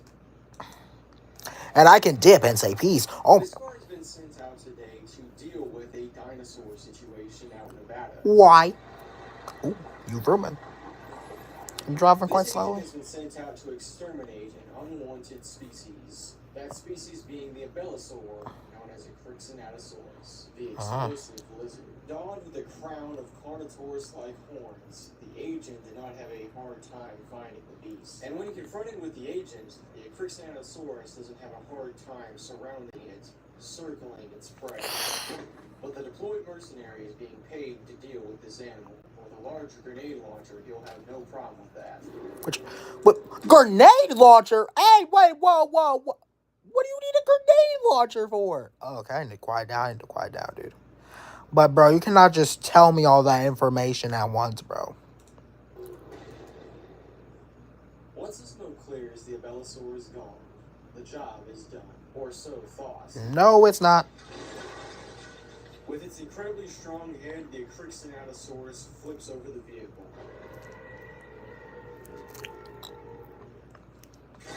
As we'll dive into in the video, the Crixinatosaurus is very similar to its close relative, the Carnotaurus. They are both incredibly territorial and will defend I ripped them up. Yeah, I got the munchies.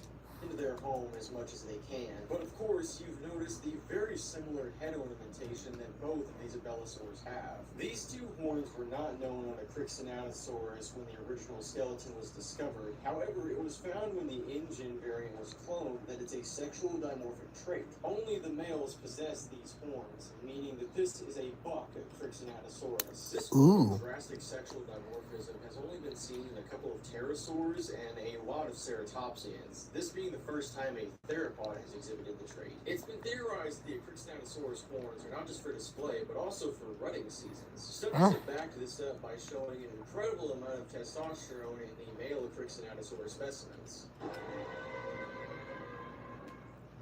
Abelisaurs are primarily known for their incredible head strength And as we've seen with the flipping of a car, the Acrixinatosaurus possesses that quality too. It's in the top 10 of all Asian dinosaurs with the strongest bite forces. In fact, it's actually above its cousin, the Carnotaurus. People think the reason for this is that the Carnotaurus was more of a speedster. Meanwhile, the explosive lizard is much more of an ambush predator. While the Acrixinatosaurus is still fast, there's quite a few things that weigh it down, very literally, especially the armor around its body. The tail especially, you can see, has a lot of scutes on it, and the entire body is actually covered in them. Lots of people think this is because of the fact Acrixinatosaurus lived in a very dangerous environment, so it needed to evolve a sort of armor around it so bigger Probably. predators would attack it. To complement that, abelisaurs are well-known cannibals, so maybe the armor is to defend itself from itself.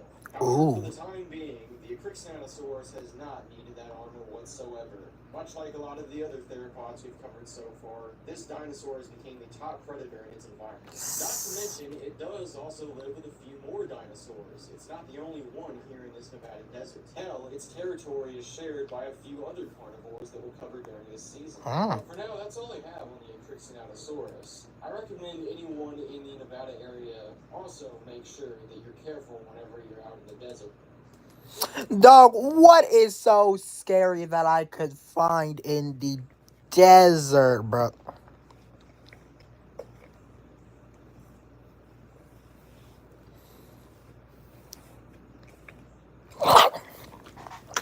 Ooh. I still don't know what keeps doing that, dude. This monster. Dang. Keep getting attacked, bro. You know, so. Ugh.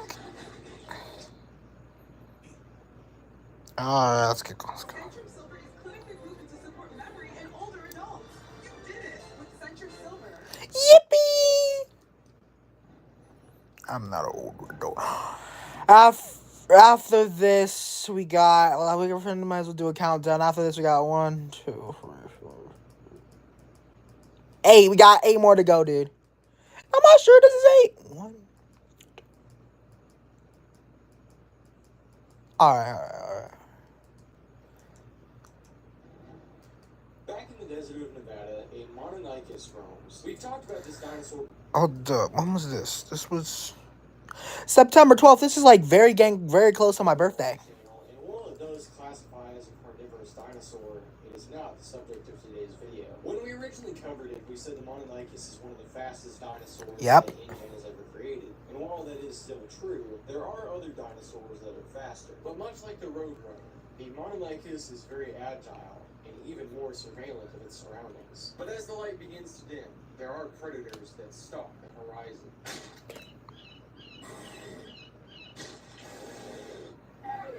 Quickly, a small predator takes down the Mononychus with incredible ease. And that predator in question is a Susquityrannus, a small theropod from early Cretaceous America, and one that has gradually been making its way back to its homeland.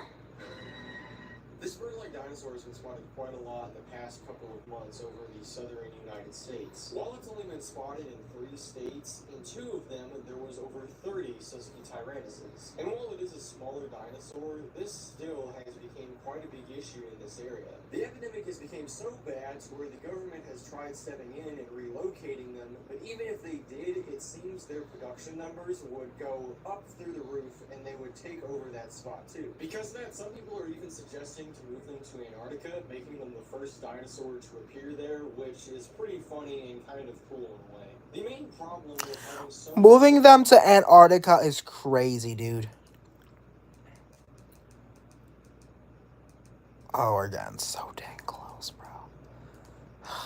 these dinosaurs around is how they eat and especially how they hunt. While they aren't pack hunters, they do hunt in a style that is very dangerous to livestock and even people. While it does hunt small dinosaurs too, this hasn't stopped it from taking down goats, sheep, and even a few cows. And people aren't all that safe either.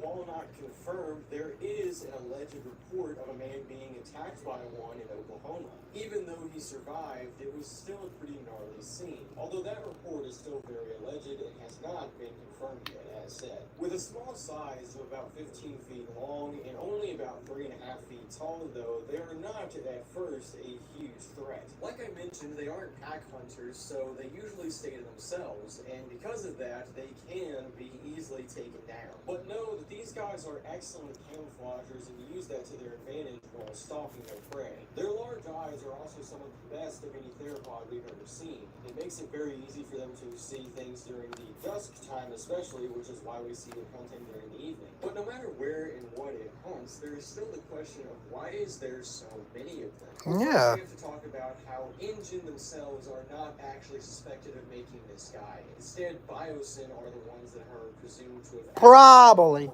in the Biosyn breakout of 2020, an event that happened where a bunch of Biosyn animals escaped a foundation of theirs in the US, this is one of the dinosaurs that is suspected to have escaped. Being such a small dinosaur, they probably cloned quite a few of them, and you can kind of see how after reproducing for a couple of years, that can cause a big issue. And another factor also plays into how these guys are such a nuisance to society. You remember at the start of the episode, we talked about the Mononychus, a dinosaur which I've said in the past is one of the fastest we've ever known. And that's still true. It is a very fast dinosaur, but it is only one of the fastest. You see, the fastest dinosaur we've ever known to be cloned by Biosyn or InGen combined is the Susky Tyrannus. Running at the speeds of 80 kilometers per hour, the Susky Tyrannus is by far the fastest dinosaur we've ever seen touch the entire world. What? Which is another big reason it's able to take down speedsters like the Mononychus. But is it fast enough to avoid its own capture? As a car pulls up on our Susky, it decides that it's probably time to hightail it out of here. A big reason why people are so hell-bent on capturing it is not only because of the epidemic they cause, but as well as that, people mistake it for another small dinosaur, a velociraptor. In fact, for many years, Susky Tyrannus was actually thought to be a species of Dromaeosaurus. Oh, frick off. In New Mexico. However, after further study, it seems it was an incredibly basal tyrannosaur. Sadly, this confusion leads to a lot of killing of Susky Tyrannus, and while there is a good number of individuals to do that too, it still is something that no one is recommending. Suskies lack a lot of the key features that a lot of other raptors do, especially the infamous toe claw that those dinosaurs have. And trust, we will be covering enough raptors this season to where eventually you'll know the difference. But that's what we have on this interesting little tyrant. Thank you all. All right, next up we got this guy, and then we got 1, 2, 3, 7 more episodes, you guys. The countdown, it's getting ready. We're almost there. We're almost there. We're almost there. Caitlin Clark, amazing assists. Cambridge, the ultimate assist for your savings. But ever since they teamed up, she's taken assisting to a whole new level. Get your savings and assist with Cambridge. A better way to grow your money.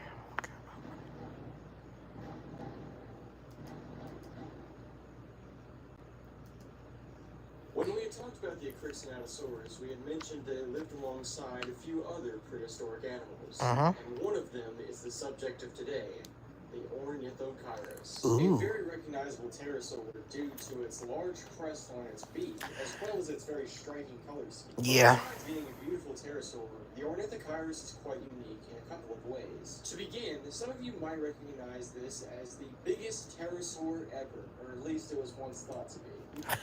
No, it was not. Many viewers of the show Walking with Dinosaurs might recognize the Ornithocheirus for its Yeah. in the show. Although they claim it had a 12-meter wingspan and that its body was as big as a man's. This was based on incorrect data and has since been corrected. This man was quite a big specimen, reaching an approximate 6-meter long wingspan.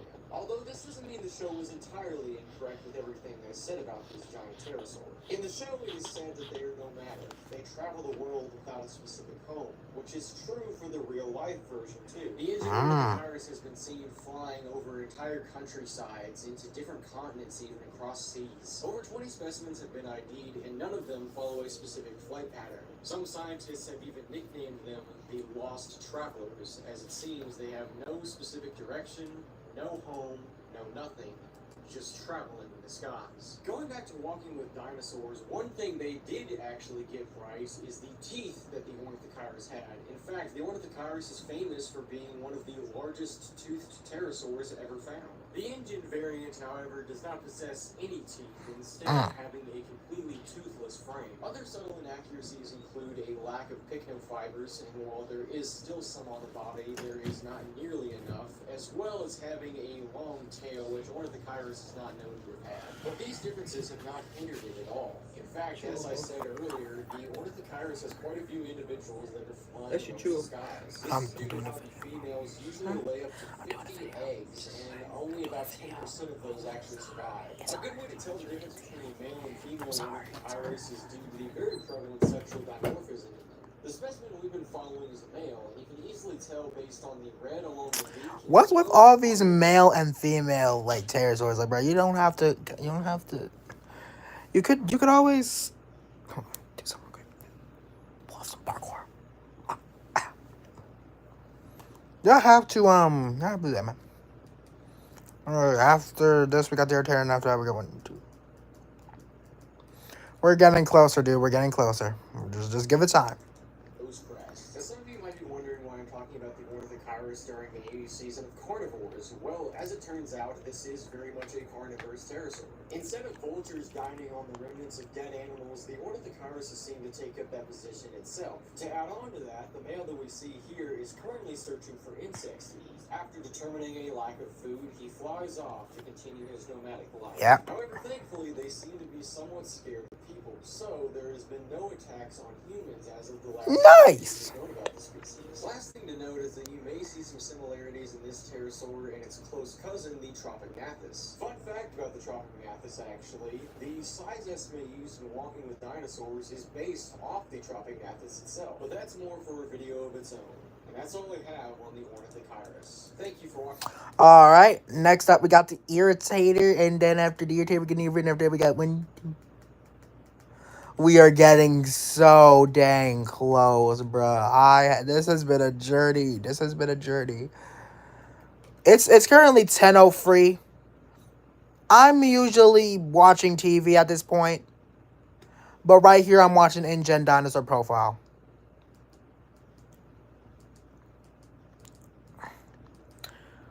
I would have stopped now, but like, listen, we got 1, 2. Got 1, 2, 3, 4. We got 7 more episodes to go. If I can get through 7 videos in this time span, that's on me. This episode, and as always, if something And Chase is here. I forgot to skip it. Darn it. Oh, here's it. No. It got us a bit short. Reaching your financial goals can feel I don't have time for this. I don't have time for this. Just scroll down here. Irritator. If that's not working. My ideal is that when they hit the park. Alright. In the Colorado Dinosaur Preserve, we can see a male Irritator. At Ooh. close to 20 feet long and over 1,000 pounds, it would surprise you that this is the smallest of all of the Spinosaurs. It still demands respect, though. It's large enough to take down a Nile crocodile and eat a man. But thankfully for us and crocodiles alike, its prey is neither of those. Instead, it is a piscivore. Yep. With a quick snap of its jaws, it seems it's preparing itself to go fishing. Alright. Oh, we got one. Catching a large fish in its teeth is a very easy task for a Spinosaur. Irritator specifically is known for its jaws and how they were probably very well equipped at taking down fish, specifically much bigger fish like a pelican. But this doesn't mean it won't use its huge claws to tear apart its victim and then eat the remnants. But Yikes. really, it doesn't seem the Irritator is actually eating the food. And as you've probably guessed, the Irritator is not just eating a fish, but instead it's going to bring this food to something else. Not What? so far away is another Irritator. This time, So he's got Riz? This dude's got better Riz than me? What do you mean? no, a female. Much older than this young adult male, but it is the mating season for the He's a young Rizzler too? Oh my god. You see? Two, and the male is going to try his luck. All right. Offering the fish as a sort of gift. As Go, you may buddy. notice, the male and female look quite different from each other, and there is a few reasons for that. One factor, of course, is the age of the female irritator. However, some scientists believe it's more than just that. Some people speculate that they are two different species entirely. While both of them are irritators, it's very possible that yes, these are two completely different species under the same genus. For example, the skulls of both of them have a lot of similarities, but there are a few subtle differences too. Take the snout. The snout of the female irritator is a lot wider than the male's, which makes her bite significantly weaker. His arms are also much, much larger than hers. The obvious answer at first is sexual dimorphism, which could make some sense, but if you look into it enough, you'll see that these two could very well likely be two different species. Some people have even gone What far are these two species, though? enough to give them two different names entirely. The male being the base genus, Irritator challengerii, the one that was found first, and the female being named Irritator caloridii, named after the Colorado dinosaur. It's still an ongoing debate, so I won't talk about it that much, but I will mention the fact that Irritator challengerii, the male, has given a lot to the scientific community when it comes to W. For example, a study was done on its tail that determined that it was very similar to that of the Spinosaurus' tail. And seeing as there is no fish DNA in the Indian irritator, only gharial DNA, this very likely could have been a real-life trait it had. And All right, after this, you know the deal. We got 6. Oh my gosh, we're so close. another study was done on both the male and female irritator to see if their jaws were any similar to that of the real-life irritator. The results showed that the skulls were very similar to their real-life counterpart, and even possessed some of the qualities we very recently found out about irritator. For those of you unaware, last year a paper was published that showed the irritator could actually dislocate its jaw to eat bigger prey, and while its bite was not that strong, it could bite very, very fast. All of these qualities show traits of a piscivore, and as it turns out, this was true. These qualities allowed the irritator to become a very successful fisherman. It was exclusively built to be a piscivore, however, there were a few adaptations that you can even see in this irritator that show that it was trying to evolve into something else. The large arms seem to represent a change within Spinosaurus that would be seen later down the line too. This idea is seen a lot in African Spinosaurs like the famous Spinosaurus. This evolutionary line can be tracked through a couple other Spinosaurs too, but it seems to have started with the irritator. But that's all I have on these bizarre Spinosaurs. All right, Neo Venator next. I'm sorry I keep skipping his little quote, but I'm trying to speed through this. They're both so cute. Aw, yeah. Dogs and babies share the same need. Now stop. Shut the fuck. After this, y'all know the deal. 1, 2, 3, 4, 5. 5! Oh my gosh. Whew. This can finally be over, dude. Before I never had to. With some sort of tech strapped to its back, it seems to be being controlled by someone else. That's because this Tyrannosaur is being used to monitor an apex predator's activity. You see, Morocco has some very valuable dinosaurs like the Cratorosaurus, a poorly known stegosaur that's only known from here. And when a new apex comes into the area, it can become a serious issue. And that apex predator is incredibly close. That carnivorous dinosaur is one I'm sure a few of you have probably heard of, the Neovenator, an incredibly large carnivorous dinosaur. Although original estimates put it up to 23 feet long, this one can grow up to 30. As it turns out, there's a lot we didn't know about this apex predator, but we'll dive into it throughout this episode to explain this theropod better. Currently, its territory is being threatened, as multiple dinosaurs are around. It has to first let its presence be known, so the other dinosaurs can know it's here. With loud bellowing roars, it's essentially saying to anything that can hear it to back off. And when that doesn't work, it charges in. With a camera and microphone at the side of its head, the beast Hebiuser is controlled to engage. Across a riverbed, it sees its target. Engage? Oh no! Listen. If you want me to engage in that ugly You're crazy. And the Neovenator is ready for a fight. After both carnivores try to intimidate, it seems it'll have to come down to more.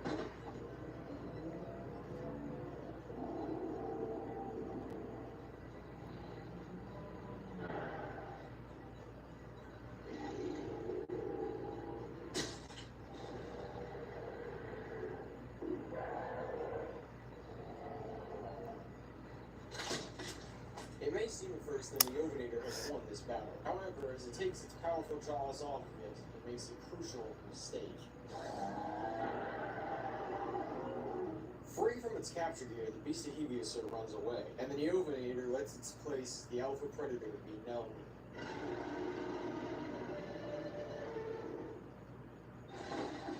But if we look a little further, there are other creatures in this area, such as the two poachers that were controlling the Beast of Heaviosur. And as they watch the Neovenator take down the remote-controlled dinosaur, another one appears It's GG's. right behind them.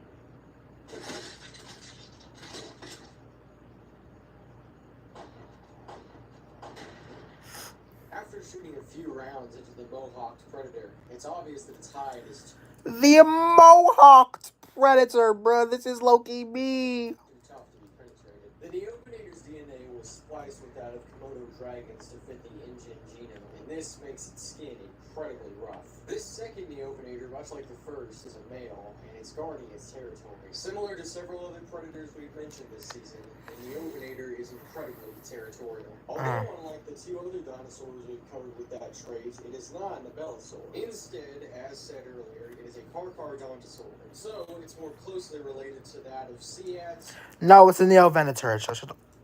Metriacanthosaurus, and Megalosaurus. But the Neovenator is at least confirmed to be the biggest of these. You also have most likely noticed the strange appendages coming out of its head that look like a weird haircut. Believe it or not, these are specially adapted No, man, that's the Mohawk. What do you mean? sensors that help it track air frequencies all over its territory. If anything does disturb the air frequencies, these strange barbs will pick it up. But it also has several other very adaptive tools. We mentioned its tough skin earlier, but it also has some of the largest claws of any Carcharodontosaur had ever seen. Almost rivaling that of some Megaraptorians, these claws are incredibly dangerous. Backed up with some stupidly strong arms, this monster has an easy time taking down prey this way. Combined with an abnormally long jaw, some very large teeth, and a fairly decent sense of smell, Neovenator is clearly a very adept hunter. With all of this power up in the front, though, it seems it is lacking in some other areas. Like, for example, the armor I mentioned earlier actually slows it down quite a bit, and as well as that, its legs are not the longest, making it somewhat slow. This means it usually resorts to scavenging with that sense of smell I mentioned earlier, or it will also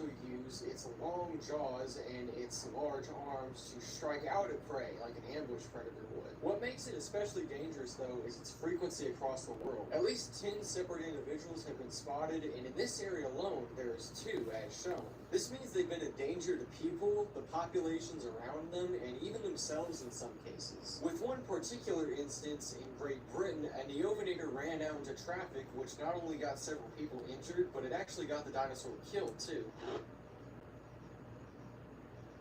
You're still. Oh my gosh. Whatever. I rarely ever talk about the effect that our population has on the dinosaurs themselves, but especially with these larger ones, it can be very problematic. Thankfully, this area was only being used by the poachers and a couple wildlife agents, but hopefully it doesn't run into any more trouble than that. What's more odd in this situation than anything is how there's 2 Neovenators living in the exact same area. Specifically 2 males, which is even rarer to see. Behavior like this has been seen in some animals like big cats before, specifically lions, and how sometimes there will be several large males on pride. Usually it means those 2 males are siblings, brothers. More research would have to be done to confirm that theory or What not, did you say? but it may be true. Wait, when was this? I want to see when was this. Oh, this was like. Usually people don't have to worry about being attacked. Unless they stumble into its territory unknowingly, you should be safe. However, there is still an occasion where it hunts a live animal. Going back to our faithful little stegosaur, the Tradosaurus, as mentioned, it is currently being Oh no. It has several advantages, such as being smaller, which makes it faster, and of course it has the Thagomizer spines, which gives it a level of defense. But still, this is a Neovinator we're talking about. It wisely begins to move away quickly as it knows the Neovinator is closing in. But the Neovinator doesn't have a lot of time, and it knows that too. So it tries to close the gap. The fate of the Tradosaurus will be left unknown. And with that being said, thank you all for watching this great episode of What kind of cliffhanger was that? Oh my gosh. Well, Teratophonius, I guess.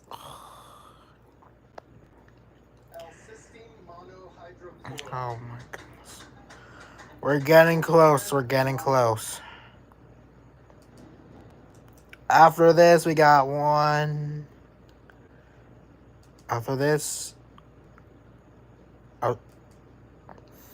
we got 1, 2, 3, 4 more to go, guys. All right, let's do it. One of the most peculiar of all ancient theropods is the Teratophonius, yet another tyrannosaur that we'll be covering this season. This one has quite a peculiar backstory because it was thought to be extinct for many, many years. Of course, as we see a live specimen right now, it seems that that was untrue. To begin our story, this dinosaur was found in Montana only about a year ago. It wasn't a hard dinosaur to identify because for the longest time there was only one photo that proved its existence. That photo was of a dead specimen that was found on Isla Nublar after the Mount Sibo eruption. So to see a real one in full color was quite extraordinary. I guess you can say burger cooked. Quite a few things about it that are worthy to talk about. Firstly, it should be noted this specimen is a subadult. It is not at its full growth rate, and it still has a couple of years to go. It should also be noted it's not fully confirmed if this is the same sort of Teratophonius found on Isla Nublar, or if it's even InGens. We've just sort of guessed that. They do have quite a few similarities, like for example, they share the same amount of teeth, and that brow above the eye that you see on this specimen was also on the dead one. There is some differences too, like the lips on this one are not seen on the dead Teratophonius. Although some speculate due to how long that body was out that it could have decomposed to the point where the lips were completely gone. Or possibly it could have been a condition of how it died. There's just a few factors that could have played in there. Besides that though, we've also noticed some strange behaviors about this guy that are unlike any sort of Tyrannosaur we've seen beforehand, such as it being remarkably shy, which is not something, again, you see in a lot of big predators. Not to say these big theropods actively interact with people, but they also aren't really scared of us either. Meanwhile, the Teratophonius seems to actively be scared of us and tries to avoid human contact as much as possible. It's especially bizarre because it was initially found outside of a farm inside of Montana, like I said earlier, and it had hunted the cattle that were in said farm for weeks. And gathering from the fact that, we're usually smaller than cows, it seems that the size factor isn't what intimidates it, it's just us. And that begs the question, why? Well, we have no concrete answer, but we do have a guess. Very early this year, a man that has not been disclosed yet was arrested for the fact he was hoarding dinosaurs in his mansion. Most were illegal auctions, although some he had captured himself. But the crime report noted a severe mistreatment of the dinosaurs that they had not seen in any other case beforehand, and it was astonishing. What the frick was he doing to them?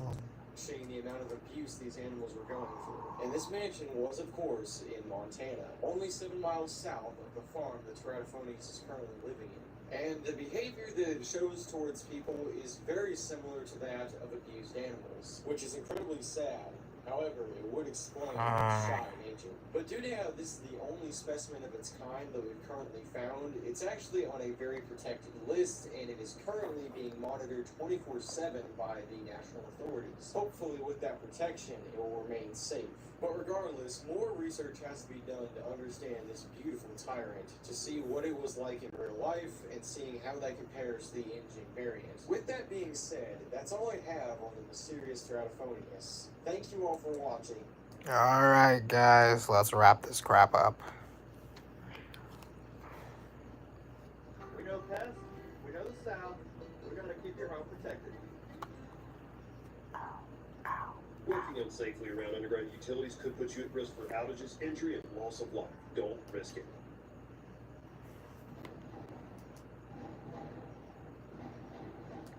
Three more episodes. A herd of animals has seemed to gather gather around this dried up pond. I say animals instead of dinosaurs because most of these are either early Triassic lizards or early Permian synapsids, such as the Adaptosaurus. These early plant eaters are pretty rare to come across, so seeing one is quite extraordinary. Alongside is a much more common prehistoric animal, the Parasaurolophus. These are the only dinosaurs in the group, and they're by far the largest animal here. There's also the Papasaurus, which is an early Triassic crocodilian, and while it is carnivorous, it is not the subject of today's video.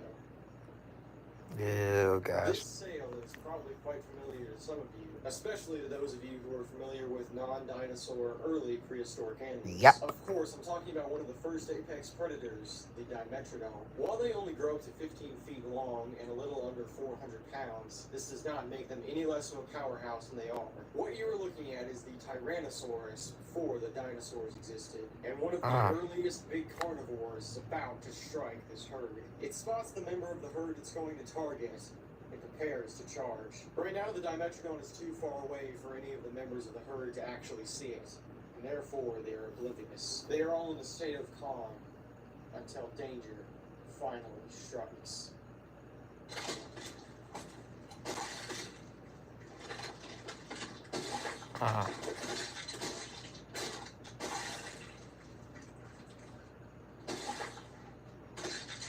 Blood Okay, stop! It's dead! into the dry dirt and creates a very foul mud. It lets out no victory call, instead looking over its prize, knowing that its hunger can be saturated. Its very fast behavior allowed it to strike the Edaphosaurus without being noticed. Running up to 25 miles per hour, the Dimetrodon is the fastest non-dinosaur prehistoric animal we know of. But it not only has incredible speed, but it also has an incredibly dangerous bite, one of the strongest of any Permian animal, being about as strong as a grizzly bear's. As well as the fact that some people even think it evolved to look similar to Edaphosaurus. Although they are incredibly close relatives as is, some people think that it was able to sneak around the herds of these large animals just by looking like them. Sadly, a rare species has now become rarer today with the death of this specimen. Although notably, Dimetrodons themselves are pretty rare too. There's a few factors in it, and the first one I'll talk about is probably going to be no surprise to any of you. Dimetrodons are prolific cannibals. Even as soon as they leave the nest, they will go after their siblings and make them their first meal. Some people even believe that to be an evolutionary factor, playing into what I mentioned about the Adaphosauruses earlier. But they're not all to blame for their rarity, as humans have also done quite a lot of that themselves. Of course. Dimetrodons are hunted for their scales. The spines are used in medicines over in the Middle East. And because of that, to poachers, they are very, very valuable. To give you an estimation of how valuable, let's say that you come into contact with only one of the spines that make up the scale of a Dimetrodon. That can probably fetch you a good $500,000 to $2 million. And All right, let me go get. Let me go get. Let me go out and get some. Let me get out. Let me go out and get some. it's not just the spine. The head, teeth, toes, and even tail vertebrae are sought after. But thankfully, All right, get rich screen real quick. I don't know what a dromaeosaur like me needs money for, but hey, maybe I have to go out there. evolution gave the Dimetrodon a natural solution to this. High-density armor that is almost impossible to penetrate. Due to this incredibly thick hide, the Dimetrodon has actually been given a name amongst paleontologists and people who just go dinosaur sighting in general.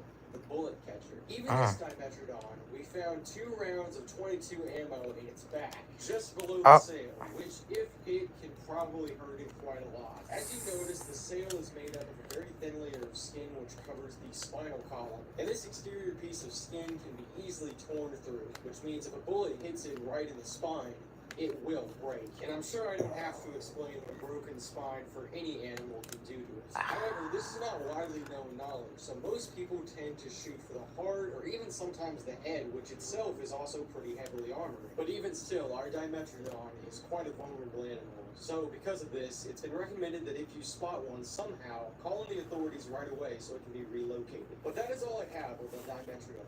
Thank you. All right. Next up, we got these. Oh, we're getting closer. We're getting closer to the end. Cross, come on, man. A smile. This is me smiling. Oh boy.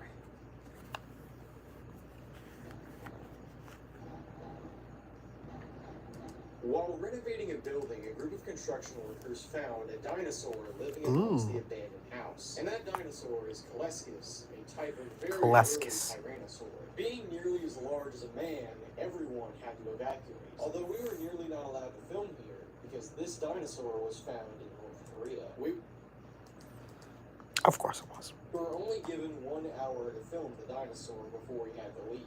Within that time, we learned somewhat about this strange Proceratosaur, which, for those of you unaware, Proceratosaurs were early tyrannosaurs. One oddity that we learned about it is how it's actually quite a unafraid animal. It's not scared of humans whatsoever. Now, with that being said, it can still be very dangerous. Its teeth are incredibly sharp, and its claws are incredibly long. But still, this is a phenomenon that's not seen in a lot of other dinosaurs, so this is possibly a unique trait it has. It's also a remarkably good climber, as this footage shows here. This house was adding a second floor to it, and it was jumping across these boards that were on the top floor. So maybe it could also be said to be playful, although that is a very big stretch. It is carnivorous, as there were signs of dead animals in the house, which were most likely past kills. And based off this, we determined that it only targets small animals, as the only prey it was eating was birds. In such an urban area as this, that's usually the only small animal around. But the most notable attribute we saw during the entire time we were there is how it is practically blind. We noticed it had some vision impairment when it bumped into... See, he's old! Oh my god. ...to a couple walls, and as we caught on film earlier, it almost missed that jump. Theories for... Oh, you got a vision impairment, gang. You got a vision impairment, man. I don't know what to tell you, man. You're getting old. Your cataracts are starting to fill up into your eyes. You can't see like you. Oh my gosh. This include that it may be a dinosaur that just hunts at night, which would explain a lot considering its color scheme and also the type of predator it is. But as we see, it was being active during the day, so being nocturnal might be out of the question. It also could be the fact that because it's around a construction site, its vision has been impaired that way. Damage taken due to sawdust or other construction materials is quite common for us, especially, so for a dinosaur, it's also not out of the question. And the final thing we noticed while observing the Calescus is how it seems to think of the house as its territory. It paced around the entire premises and... Well, it technically is! ...went outside as seen here. This is a common trait amongst theropod dinosaurs where they will guard their territory fiercely from other animals, specifically those of the exact same species. However, Calescus is the only dinosaur found in North Korea so far, so it should have no trouble there. In fact, this was the first ever sighting of this dinosaur ever, until another sighting happened only 1 month after recording this episode. There are still studies being done on that specimen, however, we were only able to interact with this one. There is no engine or biosyn records on this dinosaur as of now, so there's a few people who think that it might be a dinosaur created by a third-party company. Calescus is quite obscure and is also somewhat recently discovered, only back in 2010. Combined with the only very recent sightings, it's very possible this was created by someone else and has now just been released. Some people even believe it was created by North Korea themselves, and the reason behind that is because the other sighting was in South Korea. Obviously, this gives the creator of the dinosaur, or at least whoever released it, a certain feel. But that is all I have. Alright, and next up we got these two. We're done. Oh my god. It's been so long, bro. No, I'm about to go start talking. Listen. I personally did not expect to finish this today, but we're wrapping up. It's currently 10:30. Hooey. A Troceraptor marshalli. What turned from a rumor... Marshalli? Oh, you from the Mars, guy? What's up? ...really understood incident all the way up to the predator we know it is now. Today we'll be talking about the small-footed predator that almost gave Velociraptor a run for its money as the scariest thief we have around. When was this? This was 8 months ago. The footage you see before you was taken taken in a Malta confinement unit and was used to capture the Atrociraptors that were running around its streets. The Italian city was rumored to have been plagued by a bunch of Atrociraptors back in 2022 in the midst of the locust crisis, and rumors also had it that it was an illegally cloned dinosaur that was based off the Indoraptor, although that part has never been fully confirmed. What is confirmed is how these have been reported to be some of the deadliest raptors we've ever seen, yet there's evidence that actually contradicts that statement. Their first big drawback is how incredibly slow they are, especially compared to other raptors. The fastest they have been officially measured at is only 30 miles per hour, which again... That's faster than a Dimetrodon. What the f are you talking about? Compared to things like Velociraptor is much slower. Now this isn't to say they're not an adapted predator though. They still have a very strong bite which is not seen in other raptors, and also they're still agile like one too. It seems their lack of speed is also countered with another ability they have, which in a similar fashion to wolves, they can run for a very long period of time without getting exhausted. They've been seen stalking their prey by running after it for well over an hour in some cases. This is another trait that is not seen in a bunch of raptors. The only other one that is notable for this is the Utah raptor, but that is one of the biggest raptors we know of. Meanwhile, the Atrociraptor is only a medium-sized one. Now, of course, the Atrociraptor is bigger than its real-life counterpart, but still, it's a strange combination, seeing as all of the other parts of its body, besides its head, are not nearly as strong as its legs. Now, there is a theory that has been going around for a very long time about the Atrociraptors that say they're actually a hybrid combining several different types of other raptor specimens all into one. These include different types of Velociraptors and the previously mentioned Utah raptor, just to name a couple. Now, this theory circulated for 2 years, but it was recently discovered that it's actually much Are we just gonna like show these guys just like eating and hunting? more than just a theory. It's actually very true. Yep, that's DNA exactly testing from that Malta confinement unit I mentioned earlier showed that yes, there are different species of raptors that are in the Atrociraptor's genome. Because of how incredibly different it is from Atrociraptor marshalli, the base species, it has been given a new name, which is Atrociraptor maltii. Since we have no idea who actually created the Atrociraptors, we don't know as to why it has this trait. It's been hypothesized that the intended purpose behind it is to make it a much more efficient raptor, which in some cases, yes it is, but in others it's just not. To give you a better look, Malta was kind enough to send a specimen out to us. She's been given the designated name of Sandstorm. Most of the Atrociraptor's colors, including Sandstorm here, seem to suggest they are meant to camouflage in desert environments. Her general shape is very sleek, like a lot of other raptors, but you can also notice she is much more bulky and muscular in some areas. We've also given her a tracker. Raptors are prone to escape sometimes, and of course we wouldn't want this incredibly valuable specimen out in the wild. Keeping her with a ping on her back will make that a lot easier. At some point there will be a modified version of this due to how uncomfortable it is, but for now this is the best we can do. But further studies will be done to reveal the mysteries of the Atrociraptor that still remain hidden. But until then... Alright guys, this is the last video. Oh gosh, that's fun. I would never see this. Here we go. The finale wally. None of these work for me. Alright, here we go. Posted 7 months ago.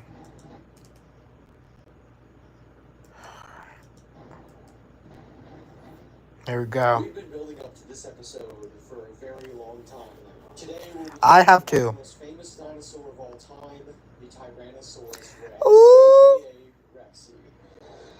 No matter what you call her, it doesn't change her status as one of the biggest theropod dinosaurs we've ever seen. Tyrannosaurus is infamous because of its size and also its bone-crushing jaws. Even when she bites down on a carcass, she brings back bones in her jaws. In fact, she has the strongest bite of anything on the planet right now, defeating the previous record holders such as crocodiles and bears by a landslide. We're sure you're familiar with a bunch of that though, but today we want to focus on something that you're probably not as familiar with. Out of 4 attacks that happened with Rexy in 2021, this one is not as well known. The time InGen tried to permanently kill Rexy. Wait, what? No way you're gonna kill this thing, bro. Oh my gosh. Okay, let's see. It's important to mention for this story that Rexy falls within the category of dinosaurs that are so big to where they actually can actively destroy the environment around them. Sauropods are, no pun intended, a huge member of this group. But Rexy and a few other theropods, such as the Tarbosaurus and the Giganotosaurus, are members of this group too. And for a very long time, she was the biggest of these predators, for over 30 years in fact. We don't know the decisive year, but we speculate that it was in the late 80s she was probably born, making her by far the oldest. So you got no, girl, you got a vision impairment. I'm sorry, you won't be able to see like you used to when you get older. I'm sorry. Although recently the title was stolen from her as biggest theropod dinosaur from Giganotosaurus spinus, and her reign as one of the biggest dinosaurs at all might have been stopped on this fateful day in early August of 2021. As always, it starts with a roar. Oh. Is that a legend? Is that a mythic? Shut up. Oh my gosh. I almost fell. I was so intrigued.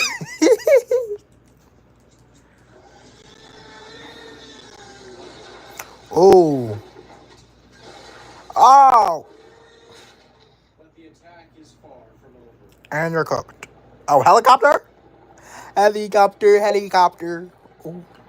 Engine was prepared for this and sent in an attack helicopter. Oh, that's like, run, girl. Oh my gosh.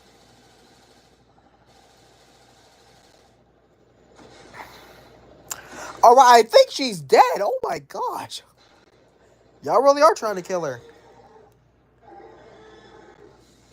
Make a retreat.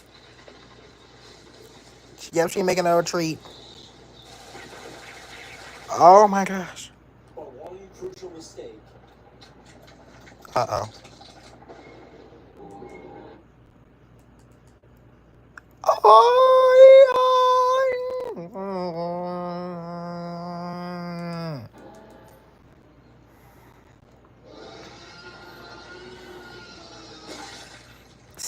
Yep, you're dead.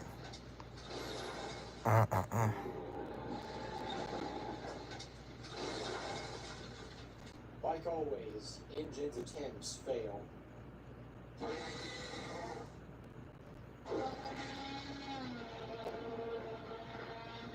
On that fateful day, Engine enlisted several mercenaries to go after Rexy, and of course, that did not go well. Only adding to their legal and financial trouble, some of the families of the victims of course sued, plus the state for reckless damage. Rexy would get off scot-free until 2022, just before the Locust crisis. She was sent to the Biosyn Formation Park, where she still resides today. If I wanted to go into every little detail of Rexy's life, I could throughout this entire video, but it would be much longer than my other episodes. I could tell you miscellaneous information that you may or may not have heard before, like the myth that her eyes only detect movement, or how she's the biggest out of her several siblings, or how she's one of the greatest success stories of all the dinosaurs that have been created. I could go into detail about every scar across her face and the rest of her figure. If I did tell you all of that, I would be in a ship full of millions who have already conveyed this information millions of times to you before. Instead, I aim to show you something new, and that goes for every dinosaur I talk about. I want to give you a different angle that you may not have looked at previously, something that you might not have thought of, something you may have not known, something to strike your inner imagination. Oh.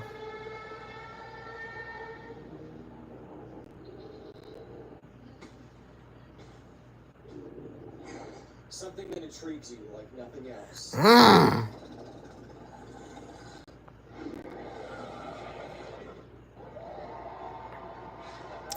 Hey, Emo Croc.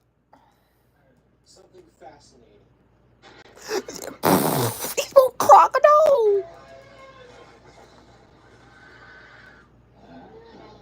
Because behind every one of these animals, there's a story.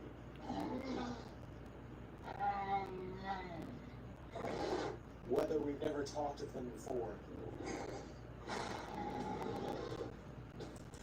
Hey, why you pulling up on me?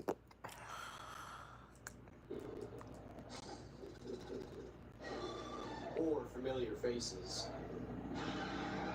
There's so many, even maybe an endless number of stories to be told.